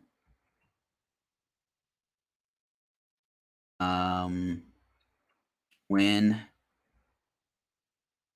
I use the following symbol, and I'm just going to use like a little caret, little greater than symbol. I'll use a little greater than symbol. Do you understand? All right. So now I just type in the command. I don't know if Bing chat can do this, but we'll see. Sorry, that's on me. I can't give responses right now. What else do you have? Oh my God. Come on, Bing. Don't do this to me, man. You're embarrassing everybody, including yourself. All right, so I can't get on. Unfortunately, I can't use ChatGPT. I don't know what's going on with it. Maybe they're getting hacked again. It's not allowing me. Oh, because it's got a time code on it. I don't know if I can. Oh man, I got freaking. I forgot about that. I put MFA. Anyway, multi-factor authentication on there. I was going to show you how I can emulate any system. So it's a great way to train. You can literally go on. It's for free. Go on there to Chat GPT and type in. You can have it act as a terminal, act as a Linux terminal, act as a Windows 95 terminal, act as a Palo Alto firewall terminal, and it will have all the commands that you would normally use on that platform, and you'll be able to just mess around with it. You could have it, like for example, I did it with Cisco, and so I said for it to emulate a Cisco terminal, a Cisco switch iOS device. When I type greater than symbol with a command, respond. Do you understand? That was the prompt I used. And then it'll say yes. And then boom, I type in the greater than sign and I said show run. And it, lo and behold, it gives me a fake, it hallucinates a fake router, and it's or switch. It's hallucinating the whole config file of a switch. So it's supposed to shoot out this config file, and it did. It shoots out this config file, and it's got like all the IPs in there, and it looks just like a router. And then I say I could do like a CP copy. I could back up that config file, and it'll do all the procedures that a Cisco switch will do. It's amazing. Like, it's a great way to learn. It's a great way to learn the back end, because your command line interface is very, very important. And I'm sure, actually, now I'm thinking about it, you could do some real cool stuff with networking too. You could do a virtual network. You could have it create a virtual network. Now, you're not going to see all the diagrams and stuff. But you could probably do like a rudimentary ASCII diagram, I bet. I wish I could log into it right now, but I'm having trouble logging into ChatGPT to show you. Maybe tomorrow. All right, guys, that's it. I've been talking for like 3 hours. This is one of the longest sessions I've ever done. I appreciate everybody who watched, and thank you so much for all your questions. Appreciate everybody. I'm out of here. I'm going to really try hard to do this tomorrow at about 1 o'clock maybe, but we'll see. I get pretty busy. So that's it, guys. Thank you so much for watching. Take care of yourselves, and